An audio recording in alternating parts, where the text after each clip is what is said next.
Welcome back to Man Down Sports, man. I lost a bet because Kansas City won and Pat Mahomes played well. So before we get started, I just want to apologize to the Kansas City Chiefs fans, my homeboy Jay Coltrane, Lamar Wallace, Pat Mahomes' ankle, and Andrew Reid. I said some inflammatory things about them last episode, and I said that they was not going to win.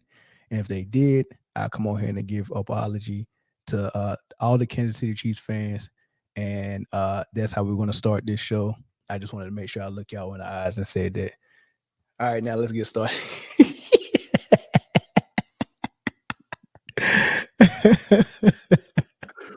Hey, I'm a man of my word, Jay. I'm a man of my word, man. I couldn't ask for more. I couldn't ask for a better apology. That man did it. That man did it. Before we even get into all of it, though, listen to this. Hey, I got some wise words for that Cincinnati mayor.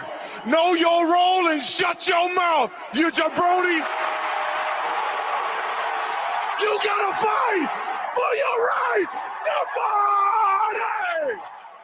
party. See, I love that. I love that for two reasons. Was that Kelsey? Yeah, absolutely. Yeah, that was Kelsey. Yeah. One, sure. I'm a really big wrestling fan and a fan of the great one, aka Dwayne "The Rock" Johnson. Yeah. But Cincinnati mayor was out of pocket. That man was that was a crazy statement. He was at his desk talking about a DNA test. Is that man your daddy? Yeah. It was funny though. It was funnier than it was funny, but not as clever as Burrowhead. Burrowhead was just listen, amazing. Barrelhead is one of them things like if you joking against your homeboy and they get that one joke and you want to laugh because it's actually really good, but you know that when you laugh, you can see that the joking session is over, like you've lost. Like it was that good. You know what I mean? But yeah. They should have left it at Burrowhead. Burrowhead was good. And it almost ended up being Burrowhead too. He was about to come back with that 2-minute warning to come back. He just couldn't pull it off, man. Now so let me tell you what I saw from this game. I won't talk about the X's and O's part, because I'm probably better at talking about what I think the NFL is trying to provide for us as far as entertainment wise. I think they wanted, because they played this game up, a week in advance, talking about Pat Mahomes and Joe Burrow being the two best quarterbacks in the league, and Joe Burrow might be better than Pat Mahomes, and they own Arrowhead, and Joe Burrow done beat them 3 times the last times they played them and all this stuff, man. So it was like a build-up, and everybody was looking at this Mahomes Burrow, and we was ready to go ahead. If Burrow won this game, we was ready to go ahead and crown him the best quarterback in the league, crown him next, and all this stuff, right? All that stuff, all those implications was there. So the NFL played on that, and they didn't want to disappoint us in that buildup. So they wanted Mahomes and Joe Burrow to showcase their talents and do their thing, which they did. We got to see some good from both quarterbacks, right? But the thing about Joe Burrow being Joe Cool and all that stuff and being somewhat like Tom Brady, they almost set it up to where we was going to see some Tom Brady type hero ball at the end, and Joe Burrow couldn't pull it off, and then Mahomes actually came and took it. I felt like the NFL,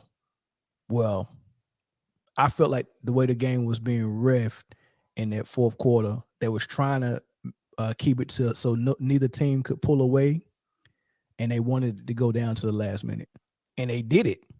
They did it. They had calls going this way. Both teams, like, you couldn't tell which team was getting cheated. It was like both teams was getting flags and all types of crazy stuff. And then you got that random Kansas City play where it was like, all right, give them another chance on third down, like just crazy stuff, man. And it all seemed like, man, we don't want y'all to score too early because that's gonna mess up what we're trying to get them at the end. So I don't know. Y'all can talk about the X and O's, but that's what I saw from the entertainment part. First of all, I'm opening up to Chris, but before I do, who are we to question the good Lord's wisdom, man? Like,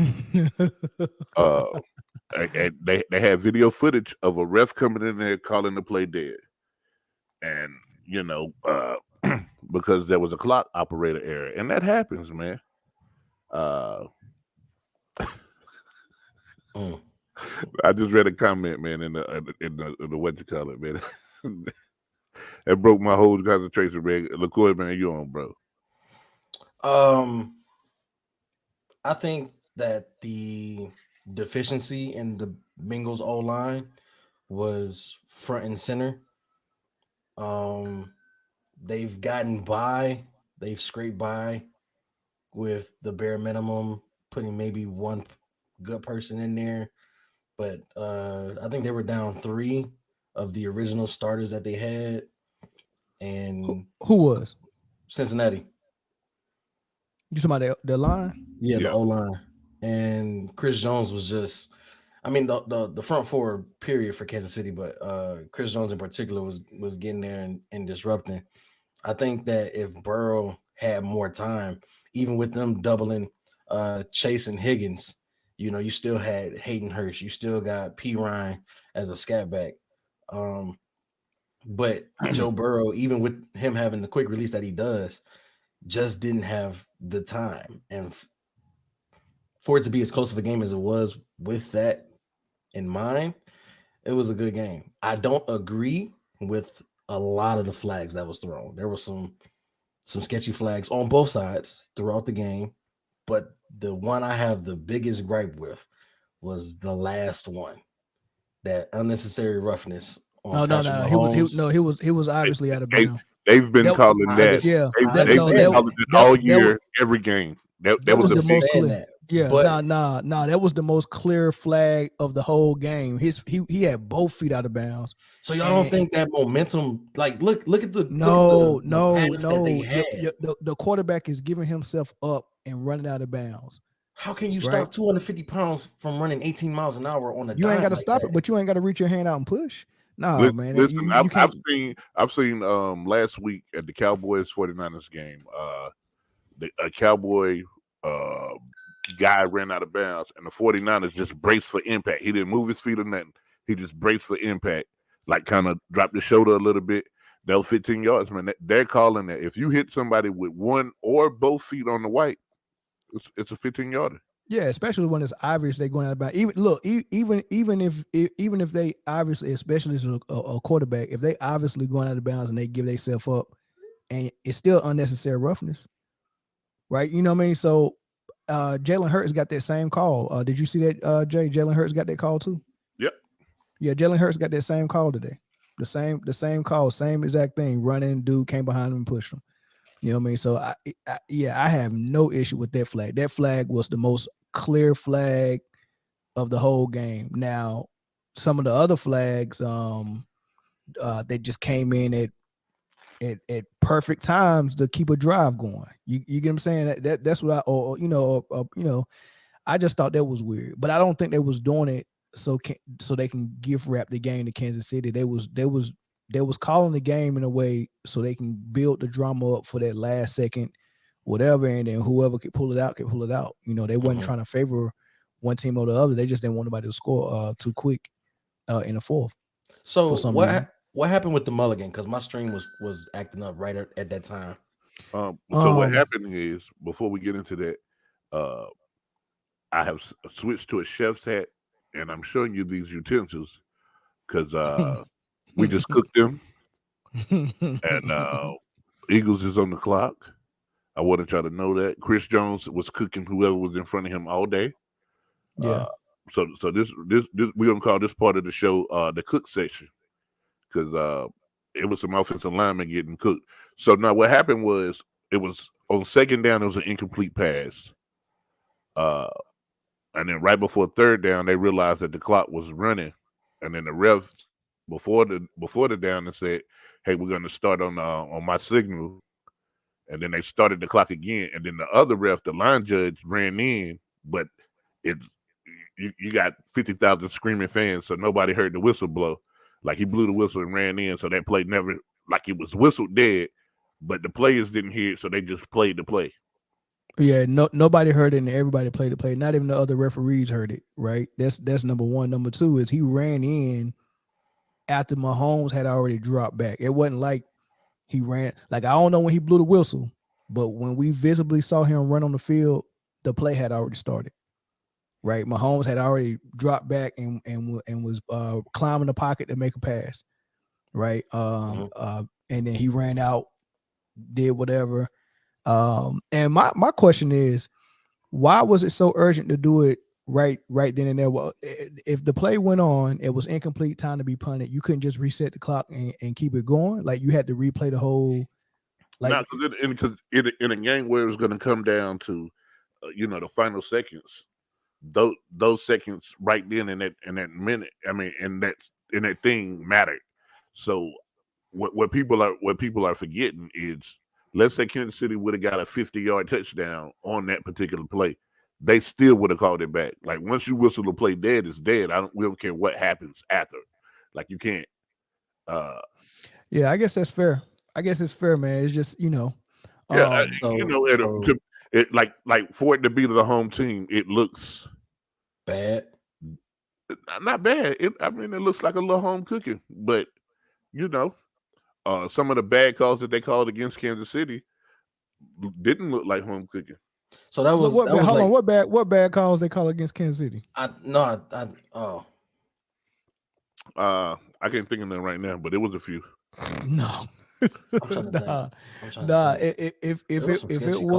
was, because I was trying to think, but like I said, I didn't like, I've watched games, basketball and football. I've watched games and I've seen where they're actually really handicapping the opposing team to help the other team. I didn't see that from the referees this game. What I saw from the referees is the ending we got was the ending. They wanted drama at the end, so they weren't going to allow anybody to pull away in this game. Well, this particular group of referees all season, and I looked at it before the game. They had the lowest number of pass interference calls by any group of referees all season. They had the lowest number of just defensive holding calls or whatever. So they actually let the corners and safeties get handsy, and there was a pass interference on each side that looked like, hey man, I've seen worse plays all day, but you know what I'm saying, they both came on third down. I think they were both a non-call there would have been drive ending calls on each side, but I think they decided we're not going to let the drive in on that. Right, and that's what I was saying. The flag is because there's certain things that can be called every play, almost every play, right? But when you're playing bump and run with the receivers and y'all getting handsy and stuff like that, man, you can call that stuff almost every play. But when you decide to call it when it's a third down, when one team is about to punt, right? That's when I know that you're aiding the continuation of that drive. But enough about the referees and the flags, man. That's something everybody got to deal with. I think Mahomes and the Kansas City Chiefs took advantage of something that was gift wrapped for Joe Burrow to take advantage of, and they couldn't because Chris Jones. So getting into all that, man, what y'all think the game was actually won X's and O's wise? I know in the trenches because Chris Jones was killing, but what else did y'all see? Kansas City defense, easy. There was 2 interceptions that Joe Burrow threw. Excuse me. He was pressured all night. He was knocked down. He was sacked. And then it was a pass interference called on Cook, where they said he got there a little too early on the receiver, which should have been the second interception, which would have made Joe Burrow have 3 interceptions. So they called that second one back. And the Kansas City defense stepped up really big in a moment. They decided to play Jamar Chase, double him all game and let somebody else beat you. And Jamar did catch a really good ball, in double coverage. That was on 4th down, wasn't it? Yeah, 4th and 1. It was 4th and 1 and put him at the 5. Yeah, took some guts. A 4th and 1, and that man caught a 1,000-yard pass. But after that, besides that, Chase didn't really cut up. I think he ended up having 7 catches for 76 yards, and he got probably like 50 yards on that one play. In that game though, the way that game was played, that wasn't a bad. That was a good game from Chase. I didn't think he was absent. He showed up. For him to be double covered like that, he was still able to. No, he wasn't absent. He wasn't absent. I'm saying that how Chase usually cooks Kansas City, they did a really good job defensively on him. I think Spagnuolo has seen enough. I think Spagnuolo has seen enough because he sent doubles at Chase and Higgins. And I think them losing Tyler Boyd hurt them a lot too. Yeah, to me, the MVP of the game was MVS. On offense. Well, I mean, if you're not going with the obvious of Pat Mahomes. But yeah, for sure. Yeah. I'm just saying, like, somebody steps up. I mean, to have Tony go down, McCole Hardman go down, Juju Smith-Schuster go down. Like, Justin Watson wasn't even there. You know what I'm saying? So MVS, he definitely showed up. And Cincinnati needed somebody to do that after Boyd went down.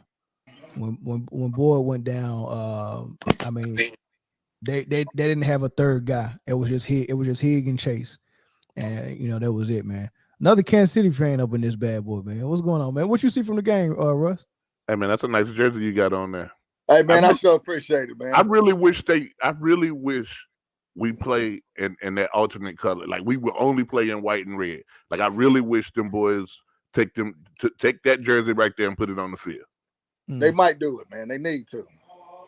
Hey, man, it's the defense won that, bro.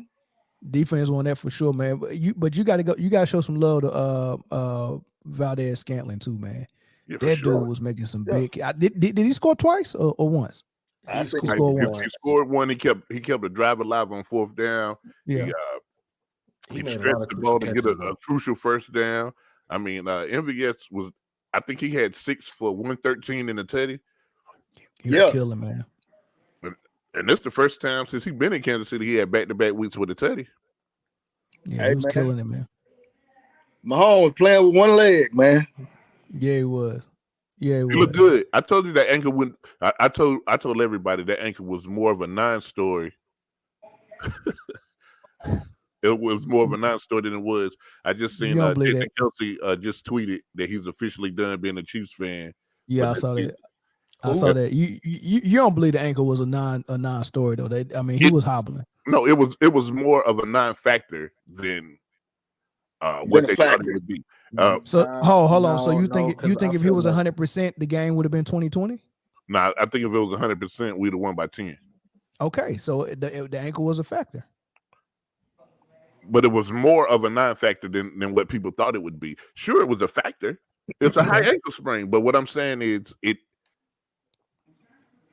he still played well. Like people was like, oh no, Pat at less than 100. He ain't gonna. Now Pat at less than 100 is better than 80% of quarterbacks in the NFL. Absolutely. Mike said he been dramatic limping and doing all that stuff. Yeah, he was putting on a little bit, I think. Hey, man. He definitely saw that unnecessary roughness. He didn't, man. Dude, that was a flag, man. That was a flag. He definitely saw that. If that was Jared Goff right now, you'd be like, we gotta pick a quarterback. I don't want Jared Goff as my quarterback. That was a flag, Chris, man. There's nothing you can say about that. There's nothing you can say about that. I have my gripes, but I take everything with a grain of salt, man. It was still a good game, and it was almost the same outcome as it was last year. It was a 3-point finish. Chris, you want to go to sleep, bro? Just without overtime, man. Now my pillow good. I got a good pillow right here, Jay. I appreciate it. I would have loved to get that type of entertainment in that type of dramatic fashion at the end without the referees kind of facilitating it, man. I think they kind of, they kind of screwed this game up, man, from a purist standpoint, man. Like I didn't feel like I was watching the players decide everything. I feel like the referee was involved too much. Calls are a part of the game, dog. And everybody keeps and Chris keeps talking about that unnecessary roughness call. But here's the thing. I think 7 hits that kick without those 15 yards. No, because that'll put it at a 60, and I don't think he hitting that. No, the kick ended up being like 45 yards. Yeah, but it was a 15-yard penalty that put him at that that 45-yard mark. So without that penalty where Patrick Mahomes ran out at, it would have been a 60-yarder. I mean, that's true. He had How much time was on the clock? He had a 62 earlier this year in Arrowhead. It was 8 seconds when Patrick Mahomes ran out with no timeout. Oh, so that was kicking that for sure. No. That was gonna we would have did one little quick route to the sideline and then kicked it. And what would that have got you? A quick route to the sideline is only going to get you about 5 yards. So what, a 55-yarder? They said I trust Butler with a 55-yarder every day of the year. They said before the game they wasn't practicing over nothing over 50. Yeah, but even still, so let's say they missed the field goal, they go to overtime. Cincinnati gets the ball first. I still want from what I've seen the last couple of drives from Cincinnati, I wasn't confident that they was gonna be able to move that ball down there and get a score. You know what I mean? So I mean, like you got to tip your hats off to Kansas City. They won that game on both ends, and Burrow got all the opportunity in the world to not get the ball back to Kansas City and go down there and get a touchdown. He just didn't do it. And like exactly what Mahomes and Kansas City did. Burrow, right, the possession before they had an opportunity to do that, he didn't do it. Here's the difference, though, right? If that's a 65, if that's a 60-yard field goal and it misses, right? Cincinnati takes over at the spot where the ball was placed for the kick with 0 seconds left on the clock. No, it would have been like maybe 2 or 3 seconds left because it was 8 seconds on the clock, right? Wherever that ball falls down and dies at, that's how much time is left on the clock. Now, of course, that's not enough time to get a play and then get a timeout, seeing as how Cincinnati still had the timeout. However, now you're in a better Hail Mary position or a hook and lateral position or whatever the case may be, because you're already either at the 50 or slightly across in Chiefs territory. Then you have to, you know what I'm saying, essentially be 60, 75 yards away from the end zone. Who knows what would have happened?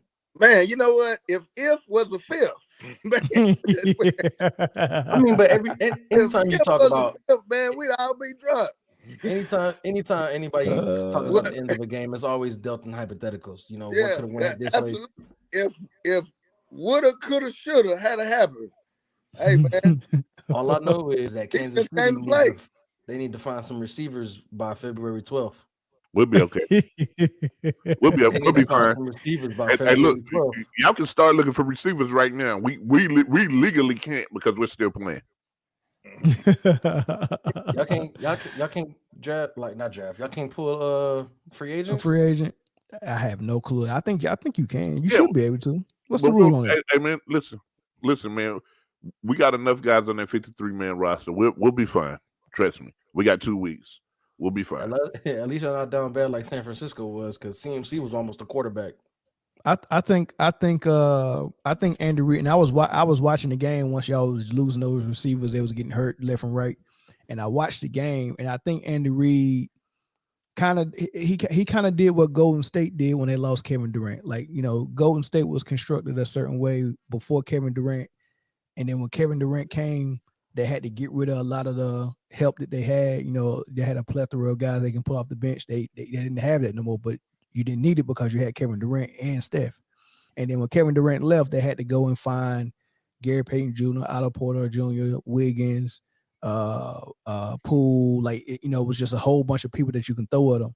Andy Reid has done it at receiver. He lost, he was relying on a lot of Tyreek Hill and Sammy Watt and Kelsey three years ago. And then when he lost Sammy Watt and then lost Tyreek Hill, he was like, well, let me just grab like 5 or 6 guys that I can just plug in, that I don't have to rely on 1 or 2 guys no more. And he had Hardman, he had MVS, he had Sky, he had the rookie, what was his name? Sky Jones, McCole Hardman, like so many different guys you can just throw in there. And every time they got hurt, another one was coming in. And I think that's how Andy Reid got it, man. So receiver ain't gonna be no issue for them, and they got a formula for it. And another thing, real quick, you talk about Sky Moore, you talk about Isaiah Pacheco, you talk about Williams on defense, Cook on defense, Watson on defense, my man Trent McDuffie. These are 6 rookies who all had an impact on the game today for Kansas City. That when your GM is drafting guys that can play immediately in an AFC Championship game, man, he got to get GM of the year. He got to. Stop it, Jay. No, he don't. Not even close. Not even close. Who Not even constructed the team better than that? Philly. I was about to say Philly GM is Yeah. looking like What he did was crazy, man. For this summer, he went. First of all, Tennessee gave him a gift. That's GM work. He went and got Brown. That's GM work, right? Yeah, But they got that other GM fired. Hey, listen, that right there got the other GM fired. That's the Probably other so. GM fault for not realizing a finesse when he see it. Yeah, but he went and got Brown. He was like, man, I know I got Devontae Smith. I'm gonna go get another receiver for my quarterback. Then he went and revamped that offensive line. Then he drafted Davis out of Georgia. Then he went and signed another defensive tackle to help Davis out. Then he went and got Sue during the season. Then he made a trade for another corner when they already had two corners that was pretty good. He got a third one week 3 from the Saints, right? Yeah, I mean, he was just Was it Gardner Jones? Gardner Jones. Yeah. Did he go get Darius Slay this summer too? No, Darius Slay been there. Yeah, Darius Slay for a minute. Yeah. It's easy. It's easily Sirianni. Well, hold on. What's the GM name in Philly? I don't know, but we gonna know it after the end of the season. I think it's Sirianni. No, Sirianni is the head coach. Yeah, he's the head coach. Is it Rosenfeld? It don't matter who it is, man. You don't never know the GM's names like that. Well, you know the name of Brett Veach. You know that. That name. You know that name. Who is that? Yeah, Harry Roseman. Who is Veach? Veach is Kansas City GM. Oh, okay. Yeah, but as far as GM of the year, it's easily Harry Roseman. I don't even know who the second is, but yeah, Mike was saying that boy stay hating. Mike was saying Burrow didn't do his job, man, and I agree 100%. But he couldn't do his job, man. We was on his ass. Yeah, the defense. Defense. Hey, Chris Jones ain't never played like that. Man, he balled out when he got that first sack, and it was like that's his first playoff sack. I was like, what? Yeah, he said his first playoff sack, right? Man, he had season sacks today. Yeah, he only had 14 sacks for the year. 15 and a half. 15 and a half sacks for the year. 15 and a half, my bad. Mm-hmm. And we wasn't known for getting no sacks like that. Yeah, he got sacked 5 times. That jump was. And really, for the season, Philly by far had the most sacks of any team in the season, and the second team in sacks was Kansas City. So everybody talk about our defense not being as good as people want it to be. I think it's going to be a hell of a Super Bowl. And as long as I got 1-5 in my huddle, I think I'm gonna be okay. Absolutely. Yeah, this the only Super Bowl outcome out of the 4 teams that I don't think I got a good handle on as far as picking. Like I have no clue about this one. I think it's going to do that. Who the shootouts favor? You give both of these. That's right. Give both of these quarterbacks time to heal because Jalen Hurts wasn't 100% either. So I don't know, man. I can't call it. First of all, Jalen Hurts, he got gift wrapped a ticket to the Super Bowl. We'll talk about that in a minute. Hey, somebody was just saying that with very pedestrian numbers. Very pedestrian numbers. Hey, pedestrian, bro. No, I don't know about that. He played San Francisco, and they had the number one defense in the league as the quarterback. The number one defense in the league. I think he was something like. Hey, I think he was something like 13. The defense held them for the longest. What was his number? Did their job. What was his number, Melvin? Like 13 for 26, 110, and a touch. Nah, he had about 180. Who? I'll pull it up. Oh, the defense did their job. Oh, the 49. 31 points. 31 points is their job. Come on, short fields and turnovers. Short fields and turnovers. Yeah, that wasn't no. That's over the course of the game. They was holding them for the longest. Well, the defense actually beat themselves with a lot of penalties. I would give you a quarter and a half is how good San Francisco's defense held after when it was 14-7 and Philly got that fumble. And then they scored and made it 21-7. That was the end of the game right there. You could have called the game right there. Yeah. Yeah, but Yeah. my question is, do they have anything to fire back with? Who? The 49ers. When they turned the ball over, there was 21-7. Did you at any time in your mind say they got a quarterback on the sideline? He can bring them back. You No. never in your I mind. mean- You never that didn't even come to your mind. So we can't flip the switch on the Brock Purdy conversation when everybody been singing his praises up until this point. He But got he got hurt. hurt. They Yeah, didn't but even that- doubt about but Purdy. We never knew the but that's severity of the kudos. elbow That's injury. he didn't get hurt walking to the sideline and slip. Philadelphia hurt him, Yeah. Oh, and then they hurt the backup. For sure. Listen. They took 2 quarterbacks out in a game. That's Philly crazy. defense was phenomenal. Don't get it twisted. Their play calling and scheming was decent as well on the offensive side of the ball. But Jalen Hurts was not that guy today. He wasn't. I mean, he wasn't wasn't actually doing 100%. much though. He wasn't wasn't actually doing 100%. much. He wasn't actually doing much, and I think he did. He missed a few throws that I seen.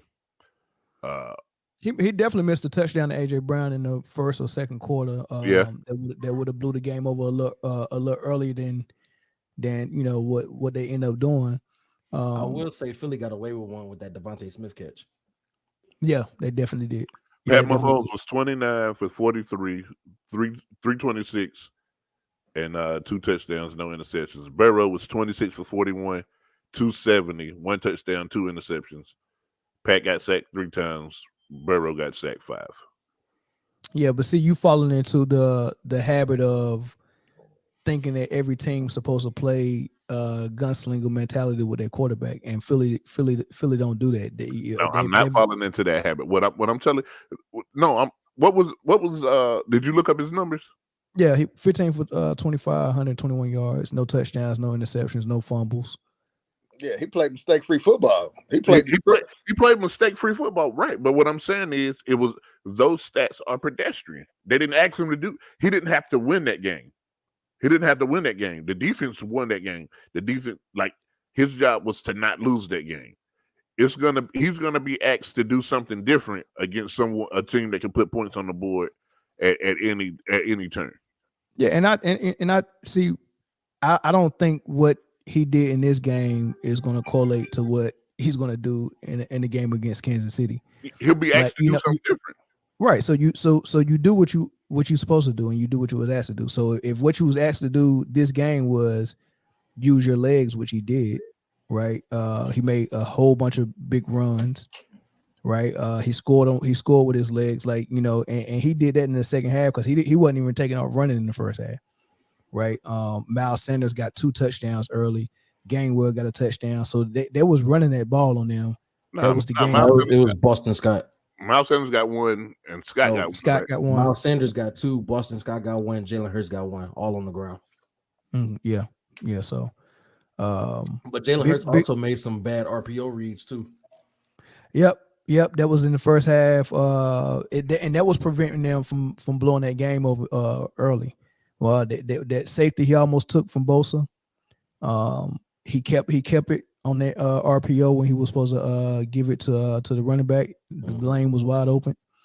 And he did that maybe 2 or 3 more times too. So it is what it is. They just gonna have to hit the film room and shore that up for I know the Super Bowl. And I know one thing: putting Chris Jones on the outside, the rush to quarterback like y'all been doing, that's really good. But Chris Jones is gonna have to really tighten up on the RPOs from the outside. And if he want to come downhill like he coming down, he ain't got the type of body that Bosa got where he can, like, you see Bosa was coming downhill, hitting the blocker and putting his arm out just in case Hurts was keeping the ball on the readout. Like, he was guarding he was doing 2 things that he wasn't supposed to be doing. Nah, listen, Chris Jones can't do that.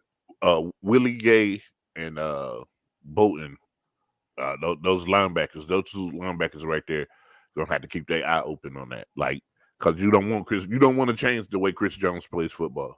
And maybe if you line, I think you'll get your most success if you line Chris Jones and and Shark, Frank Clark on the same side, because Frank Clark can do that. Frank Clark can play that way, but you don't want to get Chris Jones to play different. Mike said Jalen Hurts was not throwing passes at angles that much, man. Come on, man. He was like, now he overthrew AJ Brown maybe once or twice, man. I know he wish he had back, but I don't know about him throwing. You can't have nothing creative from offense when you don't have it. Like Brock Purdy when he was out there after he came back after one-dimensional. Oh, buddy got he was basically handing the ball off. Yeah. Yo, his arm is shot. He couldn't do anything. So let me get this straight, right? I know 53-man roster.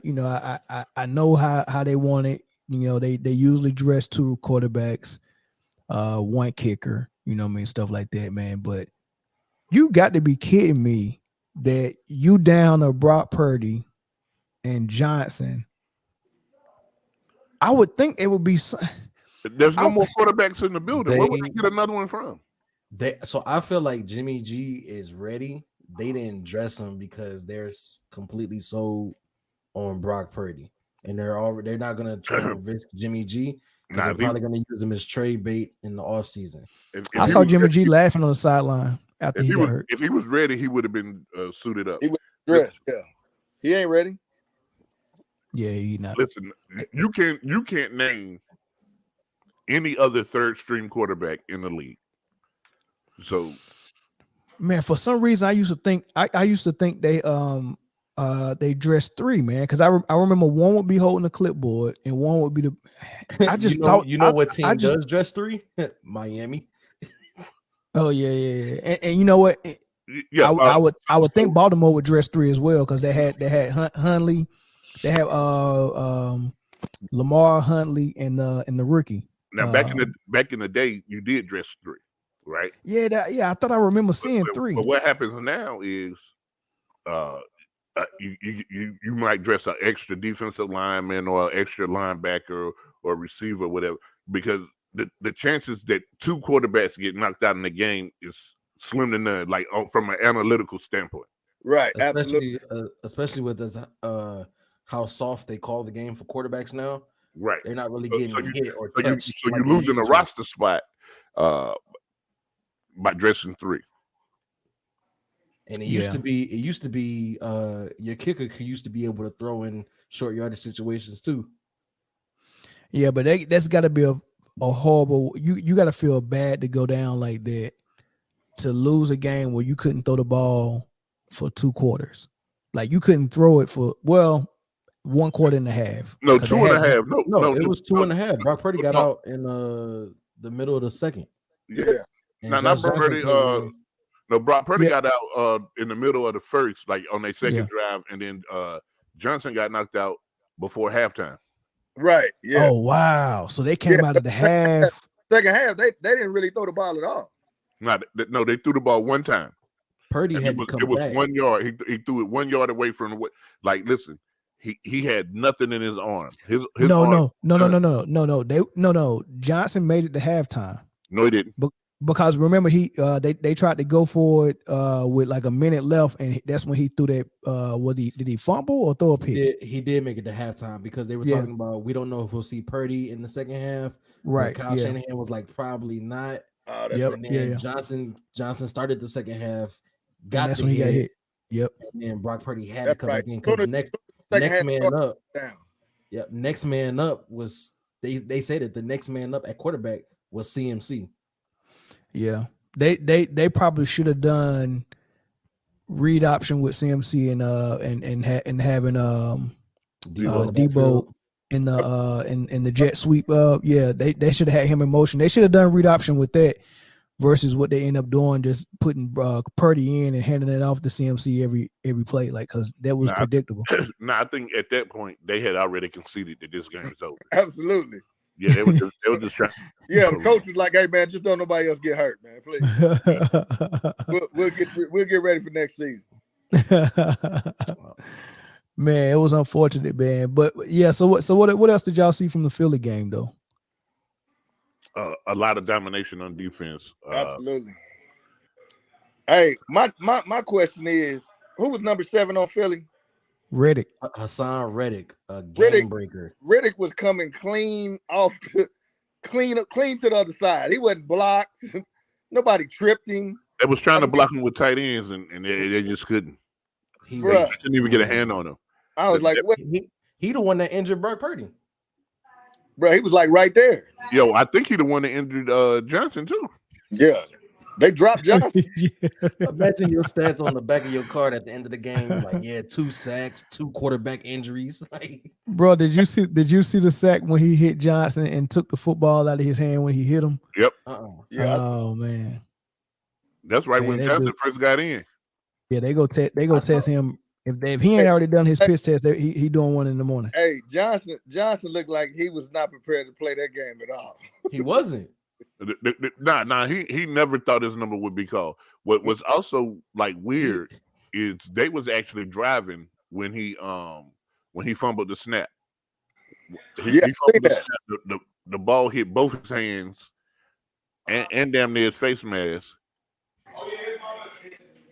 So like and then he hit his hands again on the ground. He was like, hey, I'm supposed to be in the locker room watching this shit. If it was up to him, he wasn't gonna dress. Yeah, what up, Tyler? Yeah, what I gotta play? I got this same shirt. My God. Yo, what's this Mike talking about? They was cooking Bosa on the way to the stadium. Would they was clowning them, Mike, or like they had like a voodoo doll that they was cooking? Like, hey, thanks for the subscribe, Tyler. Hey, welcome to the channel, Tyler. Appreciate it, bro. Yeah. Hey, what's up, fellas? How y'all doing? What's going on, man? I don't know, man.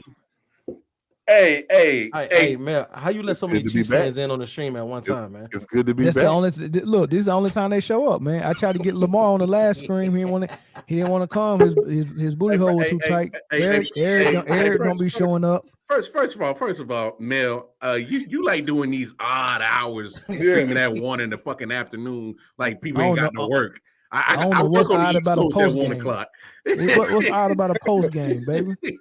Right now, no, ain't nothing wrong with a post game. I'm talking about Friday when I wanted to get on. I'm in the middle of slanging groceries in the kitchen. I couldn't get on, so we got on Friday. I was watching y'all while I was at work. I know. Oh man, work. What's that? Russ, you got a job, Russ? I ain't got the luxury to be without a job. I must have missed a memo. I must have missed a memo. Hey, first of all, LaCour, stop being sour, man. Look. Who being sour?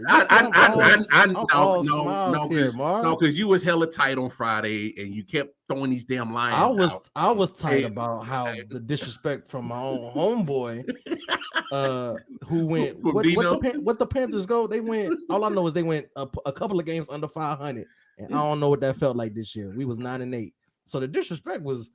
It was a bit much, so I got my temperature was raised a little bit, but hey, it's just a pleasure to be here. All I'm gonna say is hopefully in 2 weeks I'm gonna update this LVII Super Bowl champion sweatshirt to another sweatshirt in a couple of weeks. Hopefully I'll upgrade. We'll see what's up. The only way you're gonna get it is by ordering it from Africa when they send the t-shirts. Oh my god! Are you still hating? Look, yeah. You still hating? You want to give me some more of your money? Wait, and you lost money too, LaCour? Oh yeah, he lost. I broke even. What I bet, Jay, I bet a couple of other fans on the Philly Niners game, so I broke even. Hey, around here we call it hustling backwards, man. I ain't celebrating breaking even, man. I was supposed to be up 2 times. Money sounded a little funny right there, girl. I was supposed to be up 2 times, but the referees decided to switch the end of the game up for the Chiefs Bengals. So, you really think that? You don't really so here's my thing. So here's a clear unnecessary roughness. So I'll explain my saltiness. Right.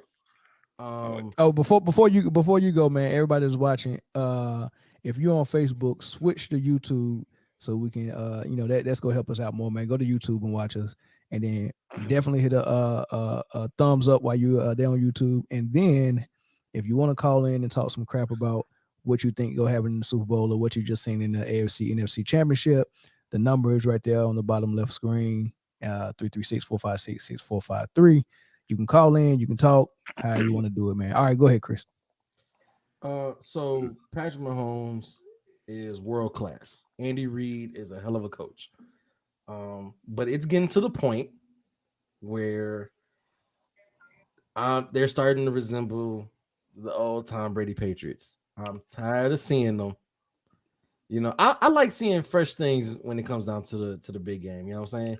So you hate winners. So seeing y'all would be real fans. you Yeah, hate he hate winners. He's a Lions fan. He despises winners. This is I didn't even say nothing disrespectful. Nah. It's cool. My bad. I'm sorry. Yeah, I took that too y'all. far. I'm sorry. A little bit. My But bad. it's like so. That was just so easy. That was easy. Yeah, it felt easy. It's nothing personal. It's just this is just me personally. I like fresh teams. You know, I don't like seeing the same people over and over again. Now, You know LaCour what I'm get a saying? new mic and headphones, looking like a real podcast, and now this motherfucker's Trying my best, yeah. man. He trying to spit some shit. Oh man, almost. Russ need to come get his, man. Russ, yours right here. Shout out to Mel for Whenever helping you're me ready out, for it, Russ, come guiding get me it. in the right Hey direction. man, next time you don't call me over at midnight talking about you about to have a podcast. What call a motherfucker at midnight like, hey man, get on. I'm like, shit. You just turned the game on. Hey, to answer your question, Tyler, he good to sign. He was due a big game. He'll have another big game in 2 weeks. You just watch. He's good to sign. Don't worry about it. The money's in the bag. Money's going to 9-5. Trust me. Not taking away from What kind money? of player that Chris. Yo, he's Where already money gonna come from? he's already got paid. Yeah. He got. We signed him last year, I believe. Yeah, he's already got paid. He's already restructured too. So every year, Pat's been restructuring, Travis been restructuring, so is Chris Jones. So all these people talking about we gonna be in trouble because of Pat's contract. They hella friendly deals. Hella friendly. Well, the way y'all was able to do it is y'all had to let some people go, starting with Tyreek Hill, starting with Tyrann Mathieu. Man, come on, stop. No. No. With Tyreek Hill, no, they offered him $32 million a year. He didn't want $32 million. He wanted $72 million a year. No, my bad, Jay. My bad. Chiefs offered him $23 million a year. He wanted $30 million a year. So he got what he wanted, but it's just ain't in their Chiefs uniform. We winning championships. You want to get paid? Take your ass somewhere else. We trying to win. I think that's the best model. And the money was cash. But look. So let's say this about championships, right? Only people who really get credit for championships is quarterbacks. So I don't see why a receiver or a running back or a lineman would be chasing championships. You're supposed to chase the money when you anything but a quarterback. Do you know when you look up a player stats, the only player or the only position who got wins as part of their stats is the quarterback? Oh yeah. Hey, but do you want nobody to be else part have of a winning wins. organization, or do you want some more money? He already has some money. I want some money. Okay. What's the difference? I'm never mad at a man getting his bread. Yeah, I want him to get his money. But what you think about it, that's a question you have to answer for yourself. We are a year away from a new collective bargaining and potential raising of salary caps. Like everything's gonna fit. You know what I'm saying? Plus the Pat deal is really, really friendly. Kelsey restructures his contract, and then everybody else is on rookie deals. Like everybody else, just about. Especially on defense. So let me ask you a question. And on the O line, no. Tooney got paid. Creed on the rookie deal. Creed is on rookie deal. So it's Trace Smith. Orlando Brown is probably about to get shipped. Nah, Orlando Brown out of there, dog. Yeah, because he's not even protected. Wait, hold on, Jay. Let me say this. The only way they'll keep Orlando Brown is if they go in the draft and get a left tackle to move Orlando to right, but they're not going to pay him like a left tackle. They're going to pay him like a right tackle. Right. If they do it. But for me personally, I like Wiley. Why would you go? Why would you leave? Why would you go away from? No, Wiley? whoa! Did you just say that? First of all, Wiley and Orlando Brown was offering the most pressures out the whole NFL all season. Both them motherfuckers got to go. Both of them know. I like Wiley though, man. I like Wiley. I just do. Jay, you know what pressures equal? Potential to get sacked and potentially to hurt the $500 million man. Nah, you offering too much pressures, bro. You got to go sit down or go to another team. You got to protect PM 15. He got to mess up ankle because he wasn't getting the right protection that day, and the boys got to him. Did he run on that play, bro? He always running from his life because look, when you got two tackles that offer the most pressures, you know who was 1 and 2? They were both on the Kansas City Chiefs in pressures all season. All right, you can't sit here and say that. Maybe y'all should spend some money on that line instead. That's what I'm trying to say. 80,000 receivers. That's what I'm trying to say. We need tackles. You can't good, man. The line in the middle of the line is the middle is good. No, I'm with you, Jay. The middle's fine. It's the outside. You can't continue to allow the most pressures in the NFL, and both of the guys that offer the most pressures are both on your starting 5. That's not possible to win football games like that. They're winning football games because there's a lot of other things that goes well for the Kansas City Chiefs. But the more and more opportunities. I'm sorry. I had to. It was too easy. My apologies. You got dog before, but fuck you, man. My apologies. Hey, that was for that disrespect we did earlier. That was for that disrespect we did earlier. Okay. I'm just saying when it's low hanging fruit, you got to, right? You got to. Yeah, you got to. We equal now. We equal. Yeah. Let's talk about that defensive line in Philly, man. Anytime you got Ndamukong Suh coming off the bench, just okay, man. Let's just put Suh in a spell, Fletcher Cox real quick. That's dangerous, man. Like you got coming off the bench, bro. No, he is. Now he come off the bench. I thought they were starting him. No, they're not starting him. Come on, he's not starting him over Fletcher Cox. No, yeah. And what's the other? And they still ain't even got Davis back yet. Yeah, they ain't even got Davis back yet. Davis back? No, I ain't see Davis. What's the other one name? Hargrave. Yeah. Yeah. Already coming off the edge. Yes. And Brandon Graham on the other side. I mean, look. Yes, sir. Hey, but hold on. Look, it's ugly. Don't get me wrong. As that front 4 is dangerous, you still got the second leading sacking team on the other side of Kansas City Chiefs. Eagles or Chiefs are top 2 teams in sacks. So as much praise y'all want to give. Yeah, but listen to the discrepancy in the gap. It's 70-55. But is second place not as what? So you're trying to say they can't sack? Hold on. 55, let me school Mr. LaCour real quick. It's 70-55. That's true. Last year we finished first place in our division, so we played a first place schedule. Last year Philly finished second or third place, so they didn't play a first place schedule. We've had tougher competition all year than Philly has, and that's just the long and the short of it. So we're blaming the 15 sack discrepancy on strength of schedule.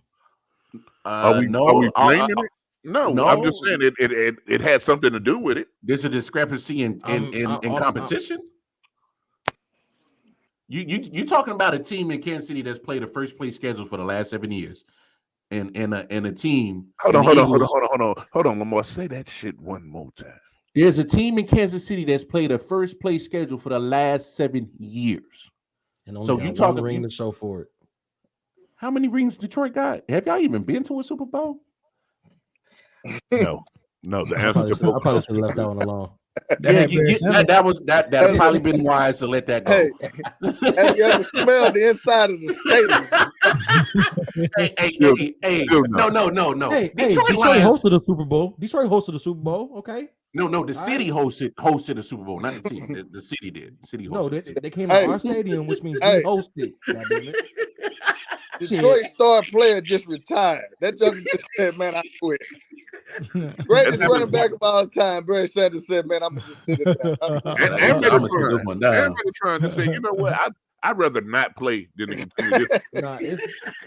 That's gonna have to be for another show because I got a whole lot to say about how Detroit has handled their talent management over the years. I have a lot to say about that, but that's a different topic for a different day. Y'all fleece the Rams out of some draft picks to send them a battered quarterback. Boy, and I mean, Who won that trade? I think. Oh no, y'all won that trade. Man, Right now, the answer is still LA. The Rams won that trade. LA won short term because short term. Yeah, they won short term. Well, they did it to get a ring and they got one.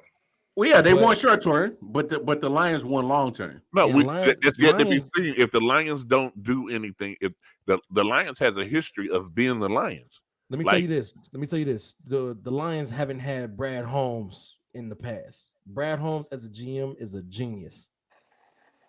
The draft he had last year, incredible. This year, I want to see, because they say you got to do it 2 times to prove that it's real, right? Yeah. So I want to see him, because now you're gifted another good draft. You got 2 first-round picks, 1 in the top 10. You got 2 second-round picks. Now, y'all know my stance was use that shit to go get Lamar Jackson. I don't know about that. Do it 2 times to prove that it's real. Because if somebody one night Beyonce, they don't need another night to prove that it happened. No, I mean, one time is fine with me. It happened. It happened. It happened. But you can't go. You can't really go and say like, man, she digging me, unless you get it the second time. The second time, one time is you got to show. You got. Yeah. Like I said, man. I don't know, man. Hey, man. I don't know, dog. If I've been wanting it and I just get it one time, that's fine with me. I don't need no. It's fine with you, but what he's saying is, if you do it twice, then you made me a believer. Oh, like well, if you dunk on me, it's the same reason why boxers get rematches. Like, I guess what he's saying is once is an occurrence and twice is a trend. Oh, well, yeah. Once is a coincidence and twice is a consistency. Oh, no. I totally got what you're saying. I'm just being like the analogy of, hit you a little fine little piece of woo woo. All I need one time. I don't need it. Yeah. Thank you. I don't know nothing about that. I've been eating the same rich crackers for 20 years. You know what I mean? I don't even know what that saltine. I don't even know what that saltine like, man. Y'all ain't about to get me in trouble on here. Y'all, man, you need to go ahead and put some fillings on the crackers too. Hey, that's the only time I can get something different. If I just add some cheese or add some little salami to it, that's it. I add stuff to it. I can't go get nothing different. Hey, Mel, what's your jersey at retired behind you? Where's it at? That's it right there. That's the one. The deuce right there. Yeah, my wife's name on the back of it.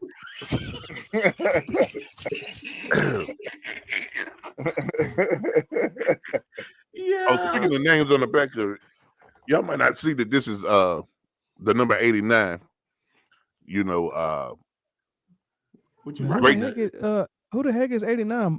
Boston? No. 89 on the back say Coltrane, man. I could have been next in the long lineage of great tight ends. First you had 88, then you had 87. You could be 89. No, 89. No, not Jack. Wait, no, stop. Not Jackson Mahomes. They say Mahomes putting on that ankle injury.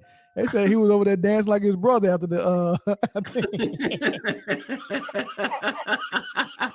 Hey man, what I tell you on Thursday? What I tell you on the last episode? Yo, man, I'm crying, man. Golly, man. All right, man. So let's preview this game though, for real, man. What's the strength for both teams, man? Let's act like the 2 weeks is gonna. I mean, this is after 2 weeks, man. This is the best. His ankle go feel. Yeah, I mean, it's gonna feel way better than it did today. Oh yeah, right. Sure. So let's pretend like the shoulder for Hurts is not that much of a factor, and the ankle for Mahomes not that much. Let's pretend like they're close as 100% as possible. What is the Kansas City Chiefs got to do to overpower and impose their will and win this game? And then, Chris, you tell me what the Eagles got to do. You got to get 7 in the red zone. You got to get 7. Mm-hmm. No field goals. Yeah. And how you gonna do that? Using 87 and quick passes to all your weapons, and bore them to death with the give me's, and then hit them with a home run. Are you concerned about the pass rush? No. Absolutely. That's why you got to get the ball out quick. Got to get the ball out quick. Got to get it out quick. If it's strength on strength, Eagles have a phenomenal offense. Let's not get that twisted. But their strength is their defense, in my opinion. Kansas City's strength is their offense. I mean, it's It's what you do best versus what we do best. The X factor is I think that their offense is a little better than our defense. However, with 2 weeks to play in, I like what Spag can do. Yeah, Spag is a bad boy. That's for sure. That's for sure. But yeah, that you got to get the ball out of Mahomes' hand fast and often, and then let them say, hold on, we're gonna drop back in coverage, and Philly defensive line isn't that great against the run. I think Isaiah Pacheco and really, Clyde Edwards-Helaire will be back too. I think switching up pace with those running backs. Sure, I didn't even know y'all still had that dude. I mean, I thought they forgave. I thought we they still gave up got on him. Yeah, I didn't even know y'all still had him. He ready. He ready. I thought it was the McKinnon and Pacheco show. Yeah, trust me, it's still gonna be the McKinnon and Pacheco show. And y'all got Ron Jones from Tampa Bay. But look, this coming on the screen. Ron Jones is gonna be a healthy scratch. Trust me. Yeah. This coming on the screen from Odin Boat was talking about number 7 Hassan Reddick for the Eagles, right? You can't block him with anything other than the lineman. You can't put a tight end over there. You definitely can't put Kelsey over there or what's the Blake Bell? Blake Bell. Don't even try it. Don't try it. You can't put a tight end on here. They're just gonna have to touch him before they run their route. They're gonna have to hit him, bro. They gotta chip like him. he did today. No, they're gonna have to chip him. They're gonna have to chip him. I mean, he had a career day today, man, but he's not like that every week. And let's not get it twisted. Was Hassan Reddick, was he doing that against Trent Williams today, or was he going on the other side? He was going on the other side. Okay, that's all I need to know. Because Trent Williams like that. Trent Williams like that at left tackle. So if he was doing that against Trent Williams, I did not. He like 1,000 years old. No, he like 30. He like 33, 34, but he's the best LT in the game right now. All I saw Trent Williams do today was snatch a dude from the back like a bitch and slam him to the ground. And that joint was funny too. But no, but Lamar, that's what I'm saying. You got to use your tackle to block him, and you can't do what San Francisco was doing by putting tight ends and running backs over there. Like you're not gonna be able to do it. Oh no, I agree with you, man. All I'm saying is that if Hassan Reddick had that career day against Trent Williams, then I would be 10 times as nervous. But he was coming off the right side and not on Trent Williams' side. Mm-hmm. So I mean, to me, that's a little bit of Philly being smart and like trying to make sure they get the right matchup for Reddick and make sure that he go off. But if he's doing it against Trent Williams, I'm like, oh shit, boy, we better do something. We better start game planning now. You know what I'm saying? So I mean. But I agree. I agree with Jay. Got to get the ball out quick, fast, because you got to neutralize that good pass rush because you're going to get there. Obviously, we already talked about the pressures that Orlando Brown and Andrew Wiley give up in the league. So you got to get that. And what happened with Kansas City? Andy Reid used to be the screen king. Why we ain't running no screens? No screens? What's up with that? They ran one in the first quarter. That's one. No, you gotta understand. You gotta understand, man. Listen, they'll be back.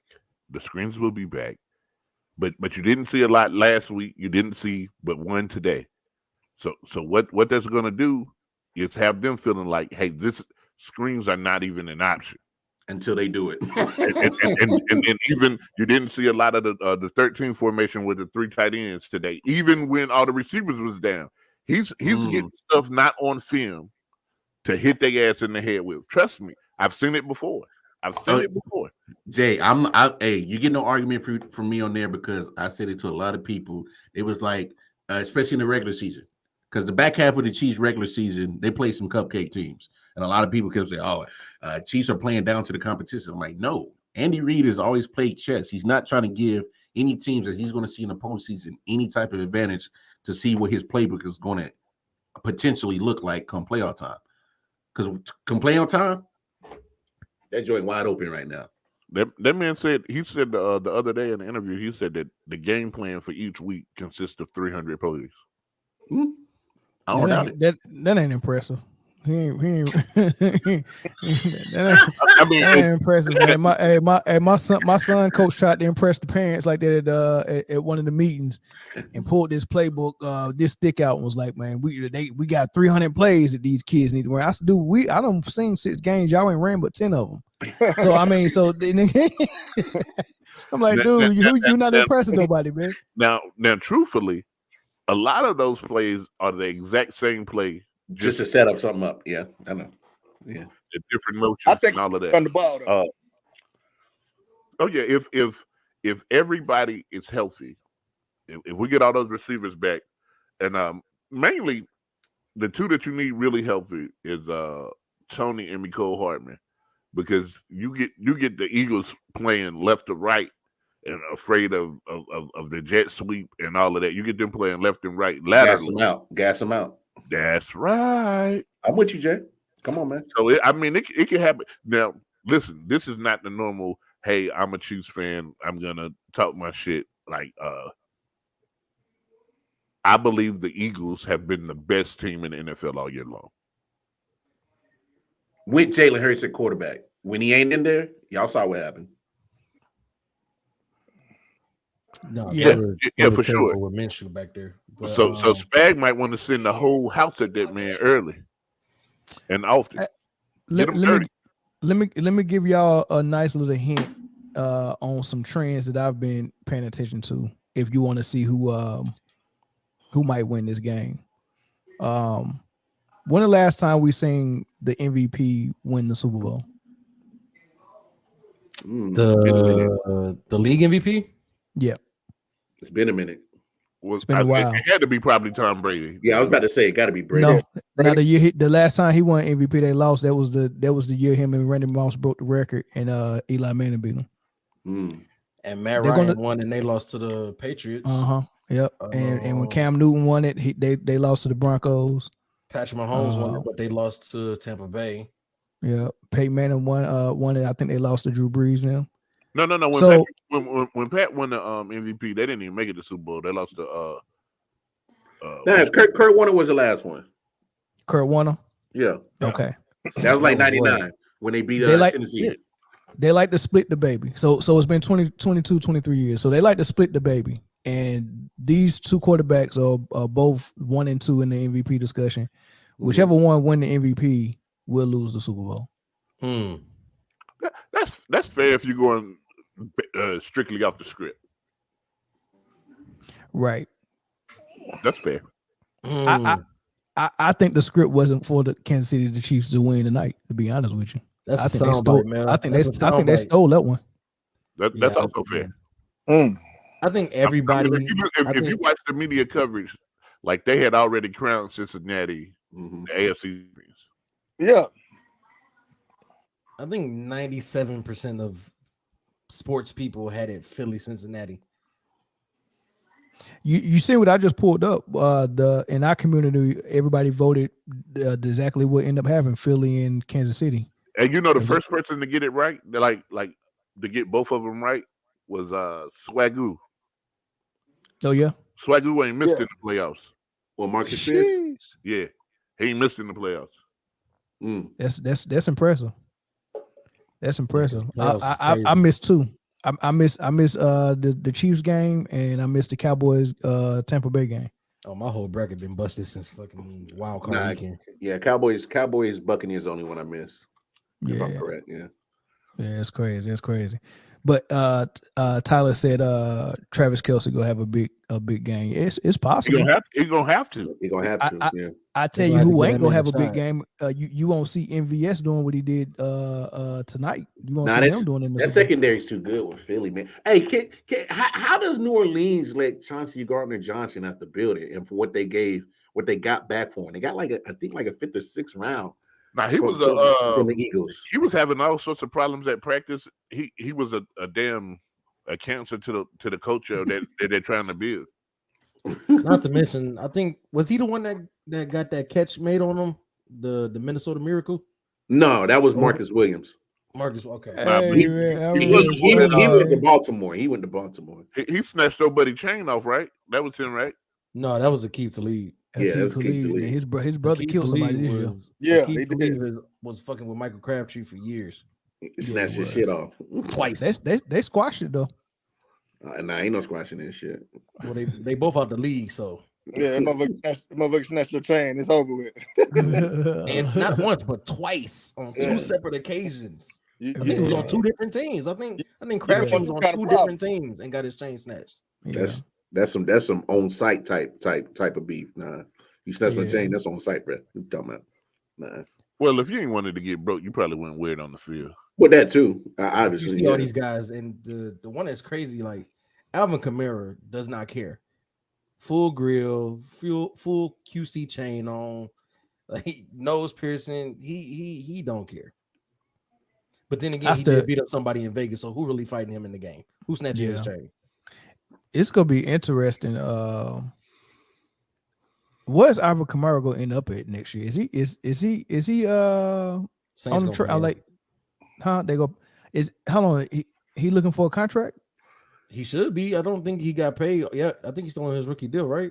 Oh, speaking of contracts, by the way, Jay, Chris Jones does have an opt out after this season ends, so he could potentially be a free agent. So, yeah, they're gonna have to throw in some money. Sheesh. He had his career year too. You already know his agent calling, asking for that money. He probably ain't giving nobody no favors. I mean, you look. Well, you give my quarterback $500 million.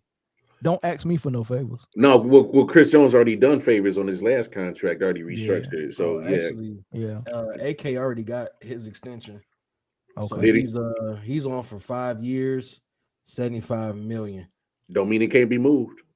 And he becomes an unrestricted in 2026. But I'm not seeing nothing about a no trade clause. And honestly, man, he might be out of there. I don't see New Orleans doing too much of nothing outside of a rebuild the next couple of years. Yeah, it's definitely time. They got to blow all that shit up all the way. I think. Well, no. Offensive wise, I can't give up on their defense quite yet because their defense is still solid. Nope, still got to blow it up. No, so having a good defense and not being able to win games is the same as not having a good defense. They did. You're not wrong. New Orleans did good by drafting Chris Olave, but yeah, they did. You got to have a quarterback to ship him out too. Man, listen, they got one. Russ got a funny story about Chris Olave and his son. Yeah, Chris Olave burnt my son, man, in one of the games. Dang.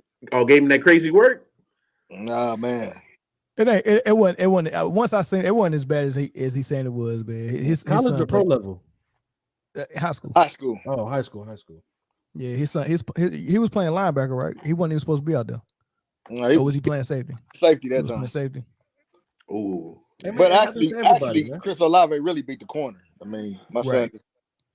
He was around. It's like when somebody gets you down there. Like, I was in the area. I was in the area. What's the Navy term? Area of responsibility. Yeah. Now that happens, man. Listen, man. Sometimes that was it's not your AOR. Sometimes it's not your time. Had he won.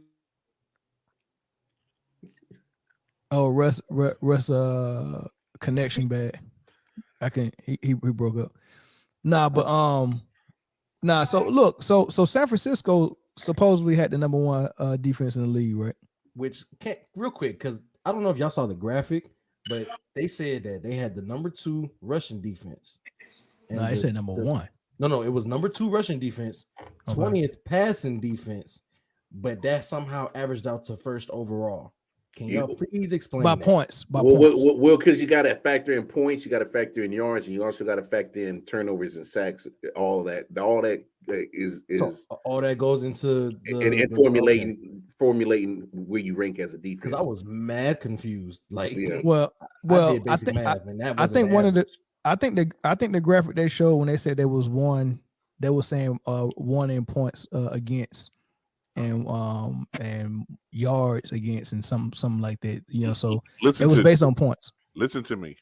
any secondary that has Travarius Ward back It's there, getting toasted. you are going to get cooked. I watched it way too long. He was a Chief. No, that boy, That's where that name came from, right? that boy played phenomenal tonight, though, Jay. Man, listen, he first of all, he got the You ball sure that it was Smith didn't Travarius or really was it catch. Jimmy? That was on Ward. And Ward is like, he's trash, bro. He did have a good game today. Was it Travarius or was it Jimmy? Because they No. got 2 Wards. Nah, Jimmy's number one. Nah, Jimmy, I like Jimmy Ward. He's from here, I believe. Yeah, But, Ward nah. used to play us. We let him go. Yeah. He was 35 when he was there. Yeah, Trash. it was a Hey. no-brainer too when y'all let him go. I just want to let y'all But know they that said he changed his number to 7 because that's what he give up. He give up 7 catches. I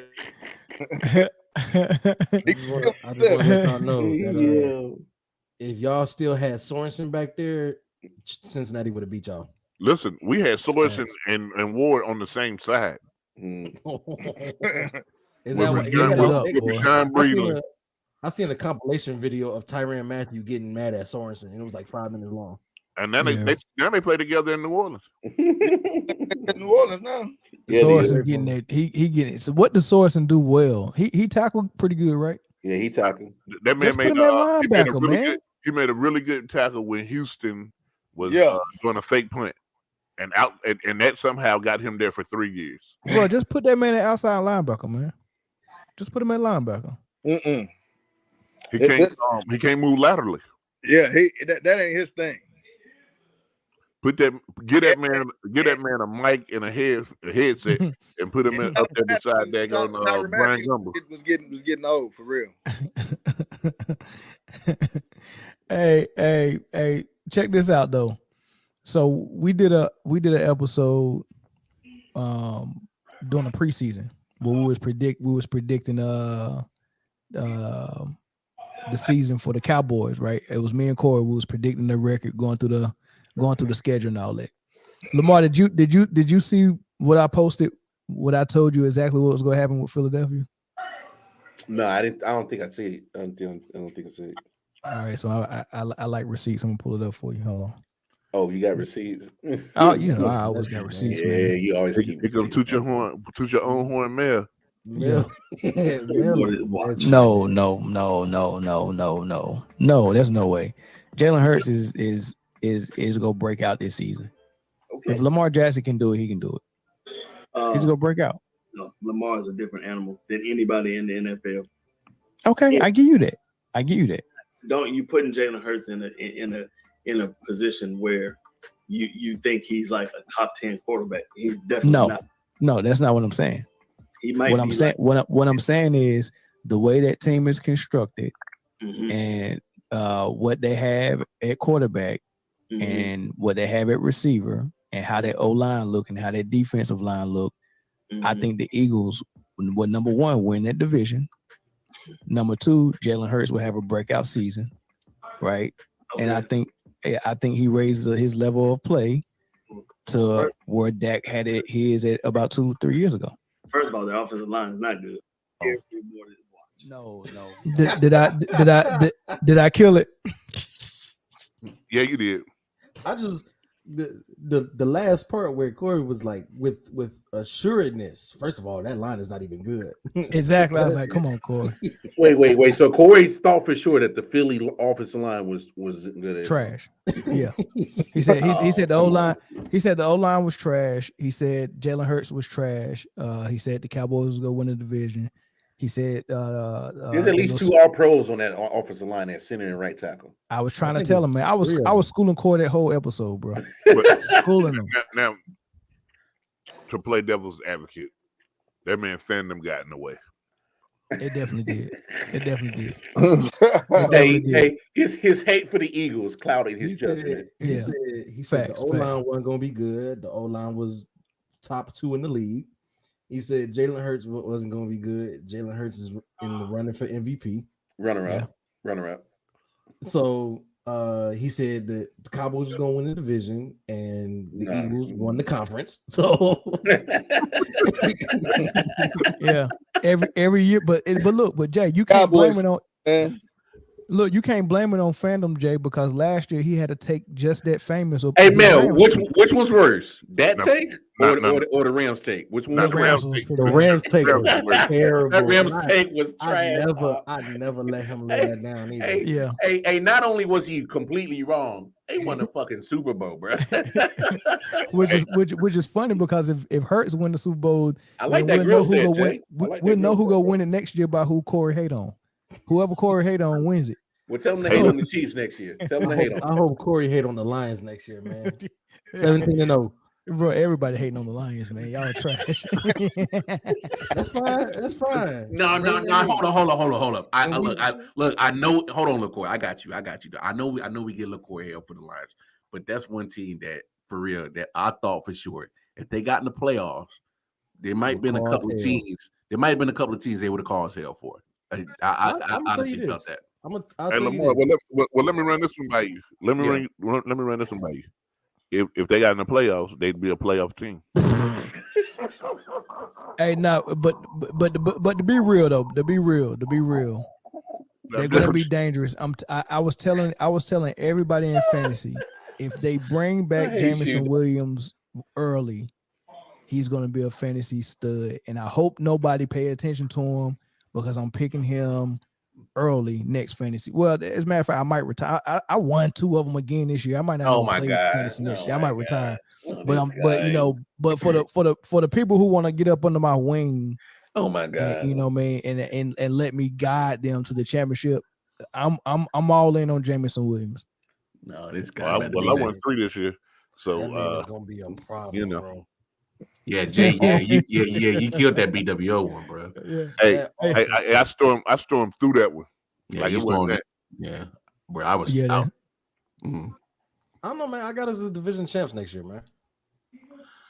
Speaking of coach of the year, but I'm gonna tell you like this, right?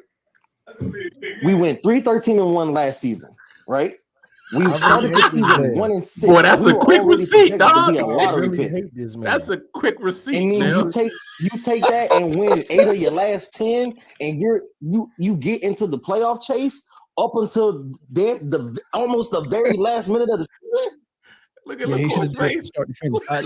That's cute and all. It wasn't completely. And listen, it wasn't the offense fault. It wasn't his fault. Our defense was raggedy, and we had injuries. But listen, Chris, it's a tight race. I love it. You have to nitpick.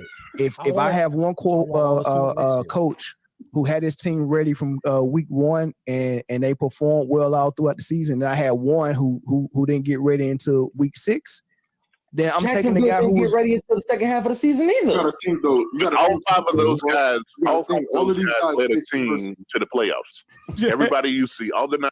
Comment, Jay came in and said all 5 of those coaches led the team to the to the playoffs. The case closed, man. How you argue that? I don't know. How you argue that, Chris? Look at LaCour's face. No. You want me to argue it for real? No, we already got that. We already got that. Hey, LaCour, don't bite that bait. Don't take the bait, bro. Don't take the bait. I'm doing it. Listen, LaCour, don't do it. Don't listen. Baker Mayfield had one job. That was to follow the NFL script. Get the Bugs Bunny cook memes ready. Get them ready. Did you hear what I just said, Lamar? Get them ready. Get them cook memes ready. I said LaCour, don't Baker take the Mayfield bait. had one job, which was to follow the NFL script. That was it. You cooking yourself, man. How? Come on, man. If Seattle loses that game, the Lions are in the playoffs.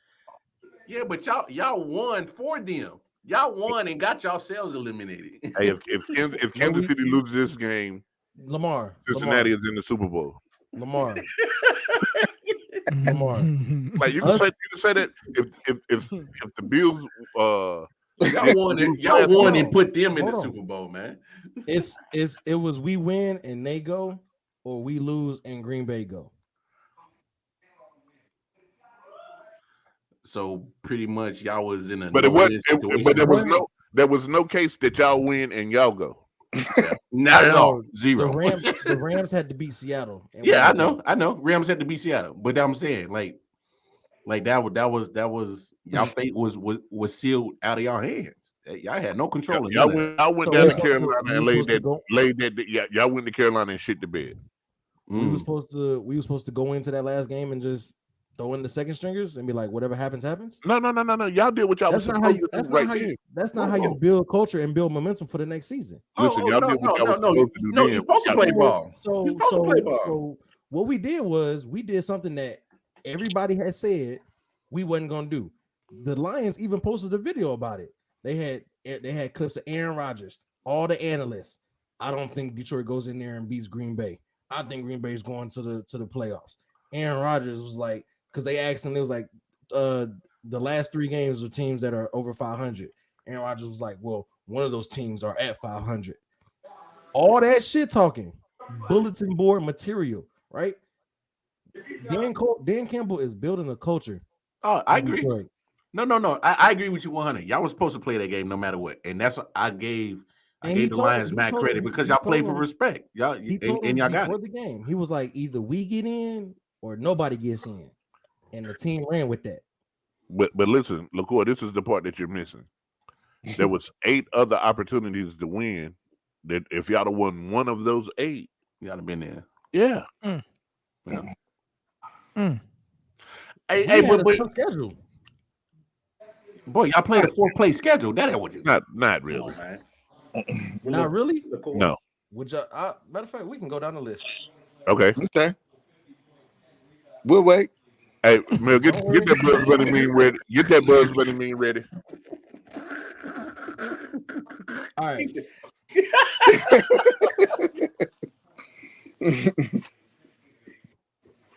Y'all ready? Yeah, go ahead.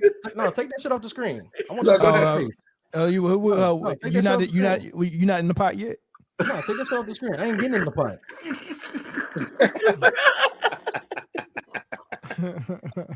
Go ahead, Chris. The Eagles, good team. The Commanders, trash. The Vikings, trash. Playoff team. They made the playoffs. Stop. It was still trash, but go ahead. Can't call them trash if they made the playoffs. They trash. You can't. Seahawks, trash. Cowboys, Dolphins, Packers, decent. Bears, Giants, Bills. Did you say the Bears? Jaguars, Vikings. That's in my division. Vikings, Jaguars, Vikings, Jets, Panthers, Bears, Packers. Now tell me all the teams that you lost to. Eagles, Vikings, Seahawks, Patriots, Cowboys, Dolphins. Y'all lost to the Vikings? Yeah, but we went 5-1 in that division. That was the only loss we had in that division. Remember that. Okay. That might have been that loss that kept y'all out there. Yeah. Hold on, y'all lost to the Patriots. They lost to Seattle too. Immediately as the loss to Seattle was what kept Seattle had the tiebreaker. Yeah, but go ahead. Who else? If we'd have beat Seattle, which we almost did, if we'd have beat Seattle, even if the loss to Carolina, we still would have got in. Hey man, listen. Let me interrupt you. So the Commanders. We beat the Commanders. We beat the Commanders. Don't play me. Let me interrupt the Detroit talk because we got the captain of the first round exit on the line, Mr. Corey Chin. What's up, brother? We went out in the second round, but it's all good. Might as well have been no round. How y'all perform? What up, C3? Chris, I know you're not. Chris, I know you're not talking about no round because you sitting over there trying to explain yourself why Detroit didn't make the playoffs. Not trying to hear. Not trying to hear. Not trying to hear it from you. I'm gonna tell you not something. From you. I'll tell you something. I'll take it from Jay today, but not you. Whoa, pause. I'm gonna tell you something. Whoa. You always got a pause to throw in there. Don't pause. Detroit, sorry. Go ahead. I'm gonna tell you something, Corey. Go ahead. Every Niner fan I talked to, and even all the sports analysts, said that the Lions would have gave the Niners a tougher game than y'all did. The Niners were 19 to 12, and 19 and 12, and Brock Purdy threw for 138 yards, but they would have got a tougher game. 2 interceptions because he was looking at his sleep bed than the receivers. You're right. The problem is gone in Dallas now. Let's see what they do with it. Kellen Moore gone. They fired him? Kellen Moore got fired today. Who is somebody getting promoted, or y'all looking for a new coordinator? Gonna be a new offensive coordinator. Who's the candidates? That's crazy because he was talking about the name that keeps coming. The name that keeps coming up is Kendall Browse. Who's that? He was the offensive coordinator at Baylor when they went on that big run. His dad is Art Browse's son. Yeah. I don't like. He's a young offensive mind. I don't think that was the issue. I think y'all need a new quarterback. Sheesh, I don't think that's the issue at all. Speak on it. I think they just. I'm gonna tell. Go ahead. I'm gonna listen. Yeah, he's just not the guy. I don't think that's the issue at all. You try to run 2014 plays and get away with it. The only reason that the offense even works is because of that. Because as soon as he goes out, it's either a bomb or they're the 28th ranked offense in the NFL. But when he comes back, they rank number 3. Alvarez said, "What's wrong with getting Byron Leftwich?" Nothing. I have no problem with Byron Leftwich. I don't have no problem with Brian Flores. It's the offense, though. Even though he's a defensive guy, but I thought he was an OC. My fault. No, he's a defensive guy. Defensive guy, yeah. We talk trash about the Cowboys and we try to pick and stuff like that. If you really want to be real about it, if Pollard don't get hurt, and I think Cowboys pull it out, even with the interceptions that Dak threw, they still had that game. That goes back to my point. That's why he's not that guy. Hey Corey, let me ask you a question. How do you feel that the media gave Dak so much slack about 2 interceptions in the postseason game, and nobody's mentioning the 2 that Joe Burrow threw today? I mean, it's crazy. I mean, that's a good one. It's crazy to me. And then and Josh Allen is considered a superior quarterback, and he had 1 less touchdown and 2 less interceptions than Dak did in that same time period. That's a good one. So, it's just everybody's like, you need a new quarterback. You need a new quarterback. But these superstar quarterbacks are doing the exact same thing. Yeah, but these Super Bowl quarterbacks are getting to Super Bowls, though. Who is Well, yeah, I mean, but you have to think about this, Jay. Every single good quarterback in the NFL, with the exception of Aaron Rodgers, because he's just Aaron Rodgers, right? Every single quarterback in the NFL has an offensive mind. I mean, a legitimate offensive mind on the staff, and they have surrounded him with the players necessary, the quarterback with the players necessary to be successful. Can I ask you a question? Would you? I'm listening. Aaron Rodgers is leaving this year. Would you take Aaron Rodgers and let that go? Would I take a 38-year-old quarterback? No, I wouldn't. I'm not building my franchise around a 38-year-old quarterback. Okay. They can't decide every year whether he want to play football or not. So because the lump of gold is old, you're turning the gold down for a wooden nickel. If that's what you want to call it. But I mean, you just got through saying about 4 or 5 episodes ago that Prescott was legit. So yeah, legit. You can jump on the bandwagon too. No, he is legit. That's fine. He is legit. That's fine. No, I didn't change that. He is legit. You said a wooden nickel. You just said a wooden nickel. Compared to Aaron Rodgers, yeah. I just want to jump in here because I had this conversation on my podcast the other day, and to me, this is a situation that the Chiefs ran into. You get to a certain ceiling with Alex Smith, and I feel like the Cowboys are getting to a certain ceiling with Dak Prescott. Thank you. He's going to get you regular season wins. He's going to get you to the dance, but you need a Patrick Mahomes that's going to get you to the Super Bowl and win it. You know what? That's a good point. I'm sorry. I'm gonna let you finish. And the thing about it is okay, you got Tony Pollard. That's a good running back. Obviously, the offense totally changed once he got hurt. I mean, you got CeeDee Lamb. You got a good tight end. So it's not like y'all don't have pieces on offense. Can you vamp up the O-line? Yeah, you can vamp it up. It's getting old. The O-line's getting old. Vamp that up. I think the offensive line played very well. Well, yeah, but I mean, you still got pieces that are getting old on there, and you're at the point where you got to start replacing them. So you already replaced your left tackle. So now you got to start moving to your centers and your guards. You replace the left tackle. You replace the left tackle by moving the old left tackle to right tackle. Well, yeah. Did you really replace him? He's still on the line. Yeah, but you don't put him on the blind side where your quarterback gonna get his head blown off. I mean, the only reason he's not on the blind side right now is because he got hurt.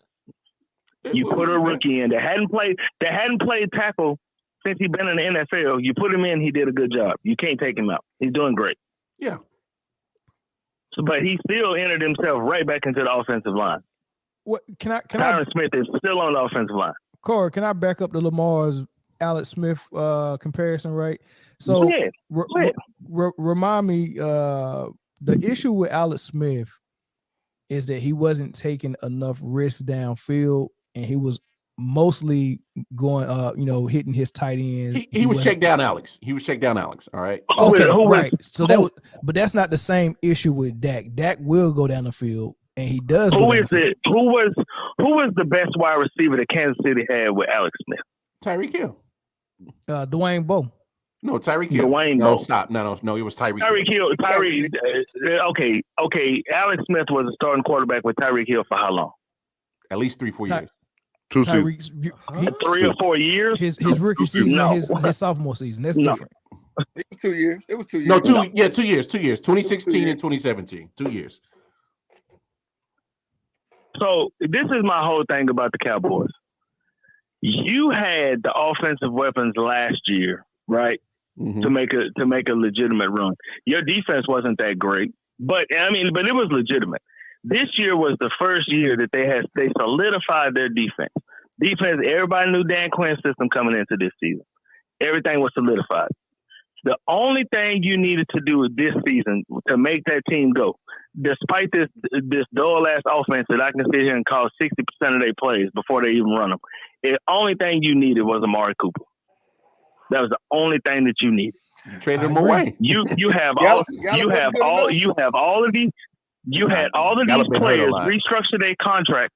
You had all these Cowboys restructure their contracts to put $27 million on the books. $27 million.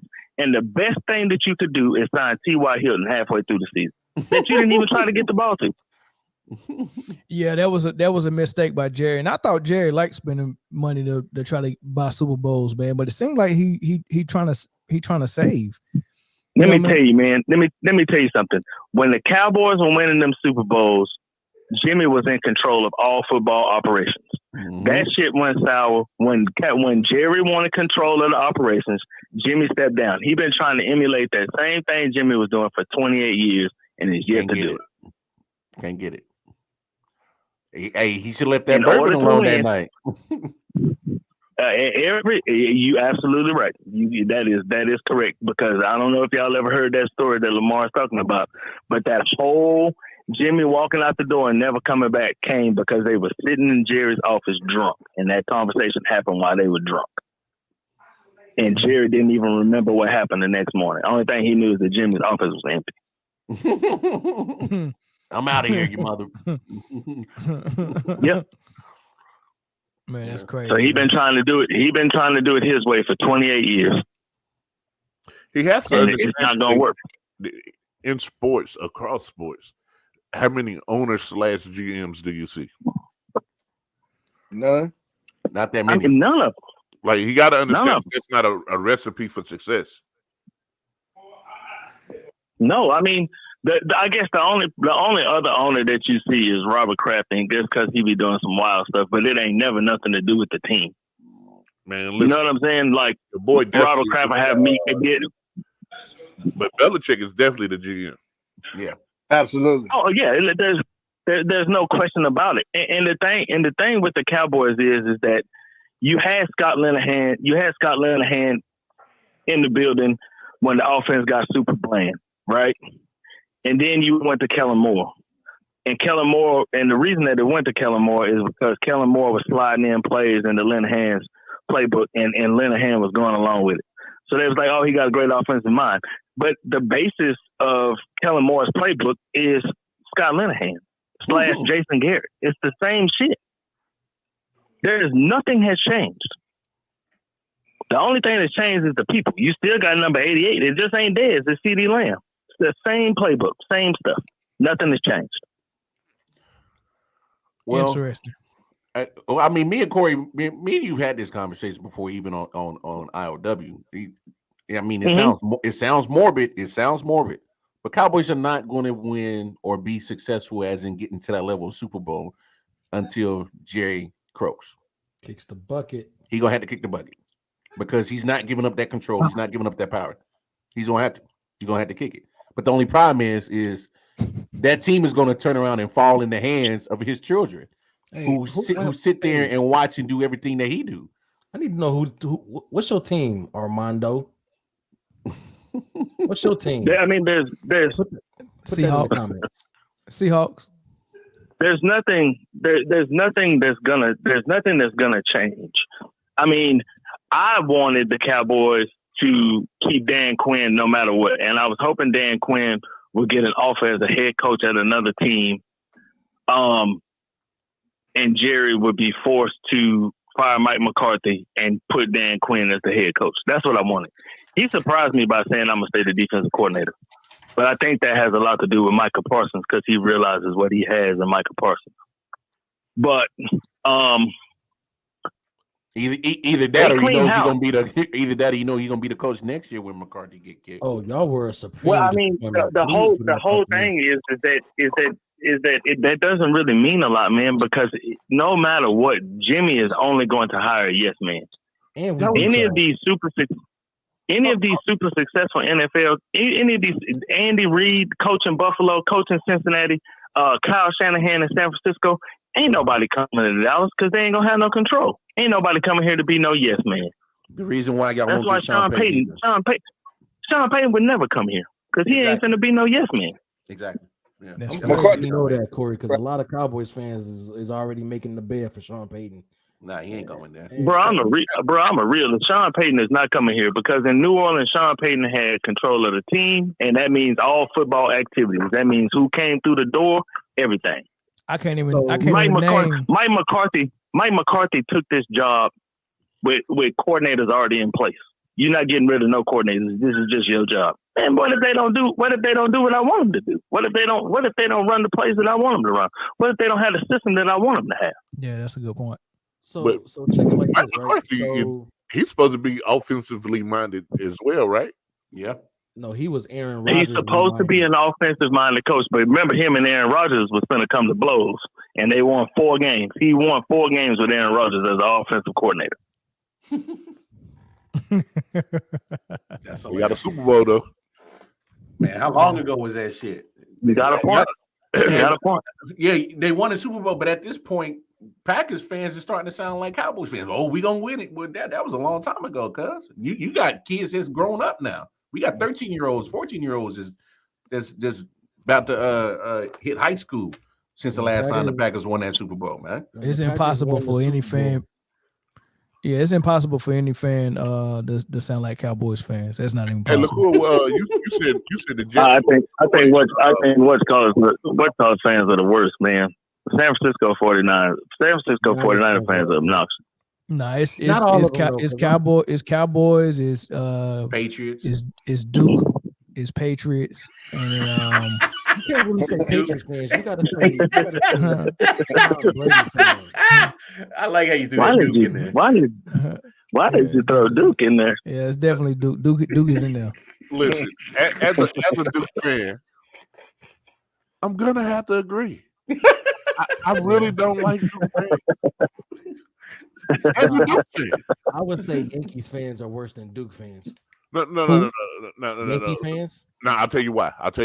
Because Duke fans, most of them are Southern European males who is always 1 second from calling a star basketball player who misses the shot out of his name. The favorite word of a Duke fan or any analyst that's calling a Duke game that's also a Duke fan is he makes the right play. They think that taking a charge is better than Rasheed Wallace blocking a shot. They'd rather see Cherokee Parks take that charge at 7 foot than see Rashid go up and block it at the point of at the apex. You know, and you know, all of that stuff like that, man. Everything's got to be the right play. And the one thing Melvin can never let go, he let go of all his fandom, but in his heart, he still root for Carolina. No, I don't. I haven't even seen the Carolina game in 4 years. It don't matter if you've seen the game. I can't have how am I root for him if I ain't even watching the games. Yeah, you only ain't seen the Carolina game in that long? Dude, I haven't even seen the college basketball game in that long. So when that man is listen, that man always you couldn't even have a Duke tape without mentioning Rasheed Wallace. And we know Jordan is next, and Vince Carter's soon to follow. Like hey, Jay, I just posted a Duke logo with Coach K, Kyrie Irving, and RJ Barrett on the Man Down Facebook group. And you telling me my fandom? I made you do that. There's no fandom, man. Okay. I had zero fandom, man. I'm a fan of. I think you got to also throw LeBron fans into that mix too. They quiet now. LeBron fans been quiet since the bubble. Now, I've never seen that man spaz out like he did last night, though. Because they doing them wrong. They doing them wrong, man.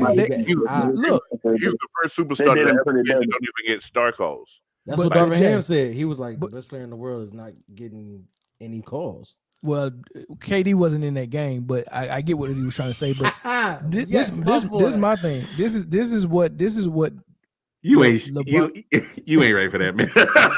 I like how you snuck that in there. This is what we're seeing unfold right in front of our eyes. We're seeing the league try to separate themselves from LeBron and saying, look, man, the last thing we're going to do for you is televise you breaking Kareem's record, and we want you to ride off into the MF and sunset. Mm-hmm. This is Jokic, Embiid, Luka, and Giannis's league now. And we want you to pass the torch, and we go force you to pass the torch. Like, you still trying to win the championship. We're letting you know we're not going to let you win. Mm. You're not getting the calls no more. We're not favoring you. We're not going to help facilitate you sitting on the throne. Yeah, he did. He definitely used to get them calls. Kind of sound like the same treatment Tom Brady getting. Yeah, get up out of here. We already got who got next. Thank you for what you did. We're gonna help you right off into the sunset. I didn't even notice that when you said Tom Brady, because they never used to call him from them tripping personal foul calls. They called him for that shit all year this year. He was supposed to do it. They tried to let him right off into the sunset the way Peyton Manning did, but he wouldn't bow out. They gave him a Super Bowl, and he wouldn't bow out and just roll out. He had to come back. And now they're saying, look, man, we're going to force you up out of here, big dog. So pretty much he stayed 2 years too long. Yes, he did. Yeah. You should have left after you won the Super Bowl in Tampa Bay. Bye-bye. Yeah. Let us turn the page on you and keep going, man. This is not how you're supposed to do it. Mm. You know what I mean? So we're not writing you in the script no more. Mm. Yeah. Hey, because I sure was. I can't even cap. The reason why I got that Buccaneers Cowboys game wrong, because I was like, oh, they about to pull the Tom Brady shit. Yep, me too. Me too. Like, oh, do you have you ever seen Tom Brady get bullied in a game like that? Never. Well, no. I have. 2014 when the Chiefs stomped them on Monday night, and I was there, and we set the record for the loudest stadium in Guinness Beer. Oh, it wasn't playoffs though. Record. No, it wasn't no playoffs. That wasn't no playoffs, man. They probably broke that record today too, though. Oh yeah, they was loud as hell today, boy. You know what? That was loud in the first. That was loud in the first half, and when he hit that field goal, that was it. Second half, that was quiet because Joe Burrow had them tailbones tight. I would say when the Rams beat the Buccaneers on their Super Bowl run in the playoffs, they was pretty physical on time, because remember he was crying to the refs about how Aaron Donald's helmet busted its lip and all types of other mess. And then what happened? They let Tom Brady come back. Mm-hmm. And still lost that game. Yeah, but they had a chance to pull some Tom Brady shit. No, they didn't. The only time I've ever seen a quarterback, them tell a quarterback, your time is up and it's time for you to leave, like that, is when they did Brett Favre like that when he played for Minnesota. Yeah. Mm-hmm. Yeah. Yep. Straight pummeled. It's interesting when you start looking at it like that. Yeah, that's crazy. That's interesting. Very interesting, man. We're coming up on 2 hours, man. Y'all know we got 10 minutes. What else we hear before we get up out of here? Oh, what were you about to say about the Jets, Jay? Now you said that the Jets was disappointing this season. They did exactly what y'all did. Almost made the playoffs. The Jets No, I'm not trying to be funny. The Jets, no. So no, the Jets wasn't supposed to win 3 games. Like they were picked to be. Why everybody keeps saying that this dude in the Navy something better than Aretha Franklin? I mean, not Aretha Franklin. Damn. Anita Baker. Anita Baker. But Yo, why they tried to roast Anita? Like she was out there freezing, shivering and shit. They needed to get out her mouth with that camera because that bottom row was jacked. Come on, man. That we're not even doing that to the legend. I ain't gonna lie to y'all, man. I just found out maybe like a year and a half ago that she was still alive. I had killed her off in my head. Oh, she was real sick at one time because I thought she was dead too, yo, for real. I thought she was gone. She wasn't touring or nothing else. Like she had like something real bad that was going on. Somebody had mentioned that she was going on tour. I was like, tour with a holiday? Yeah, but Babyface, in fact. Damn, I'd go see it. That national anthem. It wasn't bad. I just hadn't heard her name in a long time. Yeah. That first class really did his thing on that national. He built it that whole. Oh yeah, man. Not. Some of those. Yeah. Real quick, man. Do y'all really think that penalty at the end was the difference in that Kansas City game? No. Nah. The only thing that play did, only thing that penalty did was just it didn't prolong the inevitable. It just made the inevitable happen right then. That's the only thing that it did because it was bound to happen regardless. I think when you gave the ball back to Patrick Mahomes with 30 seconds in the timeout, the game was pretty much over at that point. You knew what it was. We've seen what he's done with 13 seconds. With 13 seconds, yeah, we knew what it was. So yeah, he needed that kick return though. That kick return. I was just about to say that. Yep. Yo, Jay, that's crazy because Sky Moore's been damn fumbling all year, and he had 2 great returns tonight. I was going to say that earlier. He had 2 great returns tonight. He was an unsung MVP because he gave good field position. All his kick returns gave him good field position almost. Hey, but hold on, but I gotta throw this in. I don't think the penalty made a difference, is because, I mean, what we all say, like you got 60 minutes to play a whole game. You can't come down to the last few minutes and blame it on one penalty. First of all, Joe Burrow did a lot of things that you don't see. He threw 2 interceptions and got sacked a lot. When's the last time you see him turn the ball over and have a lot of sacks in a playoff game? Chris Jones had a good shook. But Chris Jones had him shook. And that man started when he seen 95 coming through, he would just throw the ball like anybody's feet. Hey, that's another part. There was a couple of intentional groundings that Joe Burrow threw because of the pressure. So yeah, we can't put the loss on a penalty. All right, it is what it is. It wasn't your time. You got those 3 victories in 2022, but guess what? It's 2023. You 0-1 against the Chiefs in 2023. It is what it is. It happened. Yeah, and the moral of the story is don't piss off a team that you're equally matched with. Don't give them anything extra. Anything extra? That's true. That's true. Mm-hmm. But they got a clip floating around of them. The Bengals walking into the locker room, and one of the linebackers is talking to the 5'9" who got the penalty. And he pretty much, but he said, "Why the F you touched the quarterback, man?" yeah, I think. Hey, but to a certain degree, he's not wrong because this is the league. You can't touch him.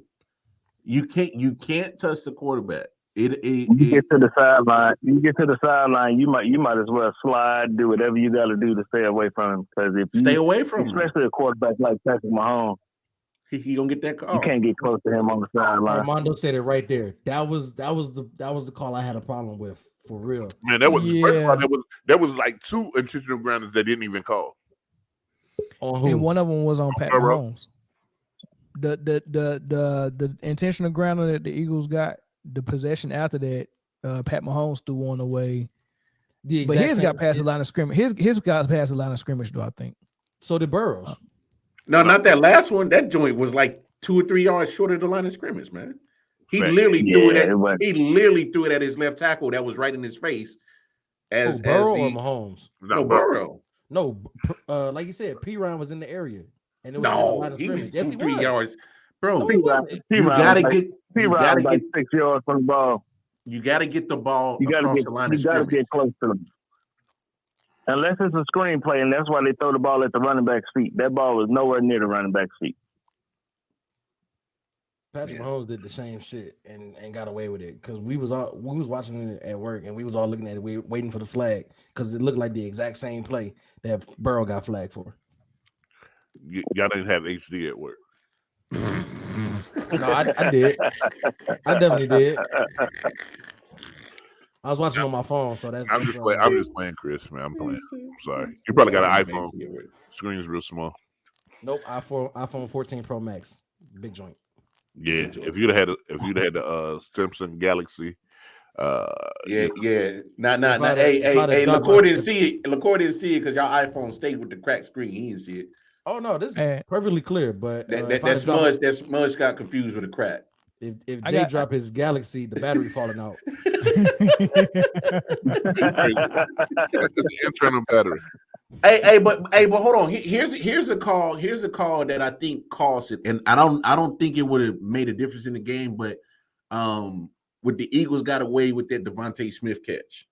I don't know who in the world should have been on the horn and told Kyle Shanahan, yo, bro, challenge that, bro. Like, don't even because I know that the Eagles are trying to run hurry up, so they go ahead and run another play. But somebody should have been like, yo, bro, that should have been a telltale sign right there. That it was it, yeah. They trying to hurry up and get back to line because it's not like it was 2-minute drill, no timeouts. Like it was what? It was middle of the first quarter. Yeah. Like that's even the middle of the first 5 minutes of the game. Was that before Purdy got knocked out? Yep. Yeah. Before Purdy got knocked out. That was before Purdy got knocked out. It led to the Eagles' first score. Yeah.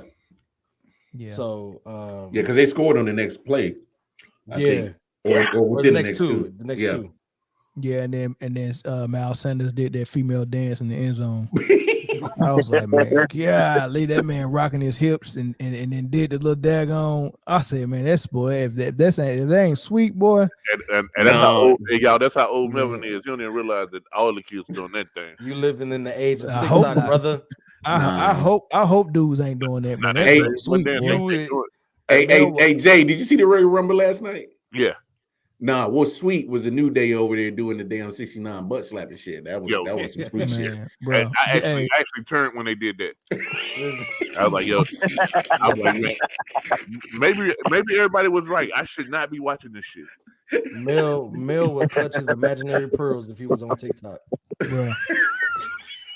Hey, a wise man once told me, man, if you want to stay real, don't do nothing that you can't do in prison. And you cannot do that dance in prison.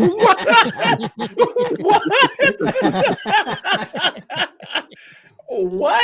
There might be wise words to live by.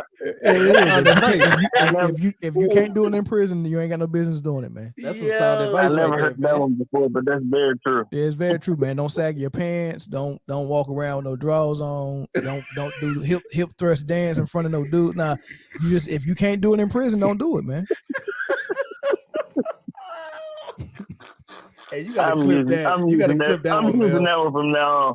Hey, you gotta clip that one now. That's got to be one of the clips that you put on. Hey, clip that and pin that to all your social media shit. That's it right there, dog. That's it right there. Hey, you can't do it in prison, bro. I hate how Mel be talking, man, because it sounds like he about to drop a major gem, bro. He's like, man, it was. Oh no, that is a major gem. What are you talking about? That's a wise man told me that. That saved you a lot of heartache, bro. D'Amico Ryan's is a lot of butt ache. Favorite Texas guy.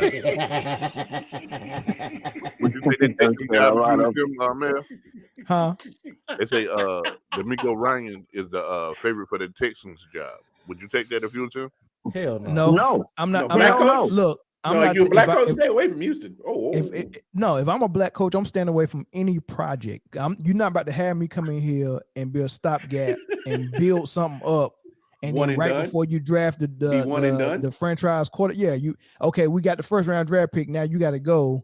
Let me get another somebody in here who can teach this quarterback. And there's always think about it. All the black guys are defensive European guys. offensive guru.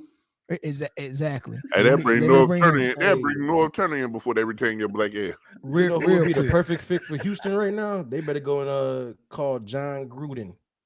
Man, he'll never work again. Well, actually, he fit perfect in Houston. He's the culture for Houston. Yeah. John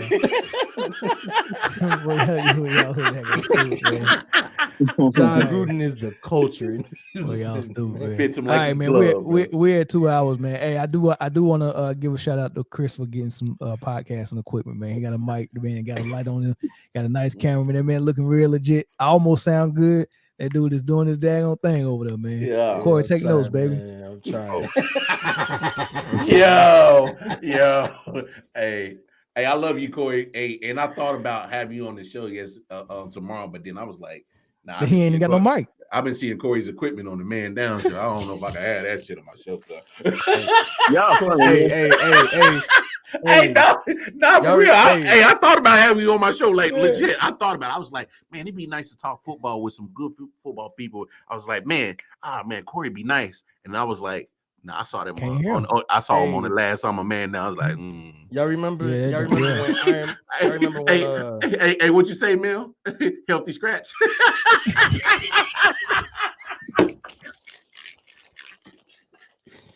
Daggone DNPs always coming.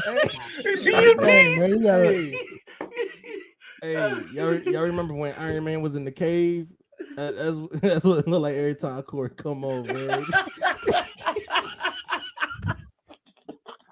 I mean, y'all ain't gonna talk about my man like that. That man making moves. Don't worry about Corey. He getting it together. That's true. Corey just got a raise on his job, man. Hey, that's what's up, my brother. That's what's up, my brother. Brother. Hey, let me hold $10. Hey, but man, hey, y'all done made Corey hang up. Nah, Corey's still here, man. Corey a trooper, man. Come on, man. Corey, all the stuff Corey dish out, man. Corey better not be daggone sensitive over there, but y'all know I can take it. Yeah. I'm not worried about it. But yeah, man, let's go ahead and end it, man. We'll get back in here, man. Hey, I'm not gonna ask y'all for y'all predictions yet because we got 2 weeks, man. But we'll do another show. We'll get everybody predictions, man. But let me go ahead and do that. We about to update this sweatshirt. You about to update this sweatshirt. Hey, y'all really think y'all gonna win for real? I mean, I think we can win. I'm always confident when we got PM15 back there. All right. Well, I want y'all to go ahead and look at all the numbers. Yeah. Look at film. See what the Eagles do good and all that stuff, and then we get back in here next week, and then we'll start breaking stuff down, going a little bit deeper, doing a deep dive. Corey, we definitely gonna need you on them deep dives for the football X's and O's, so we can have this conversation, man. But call in.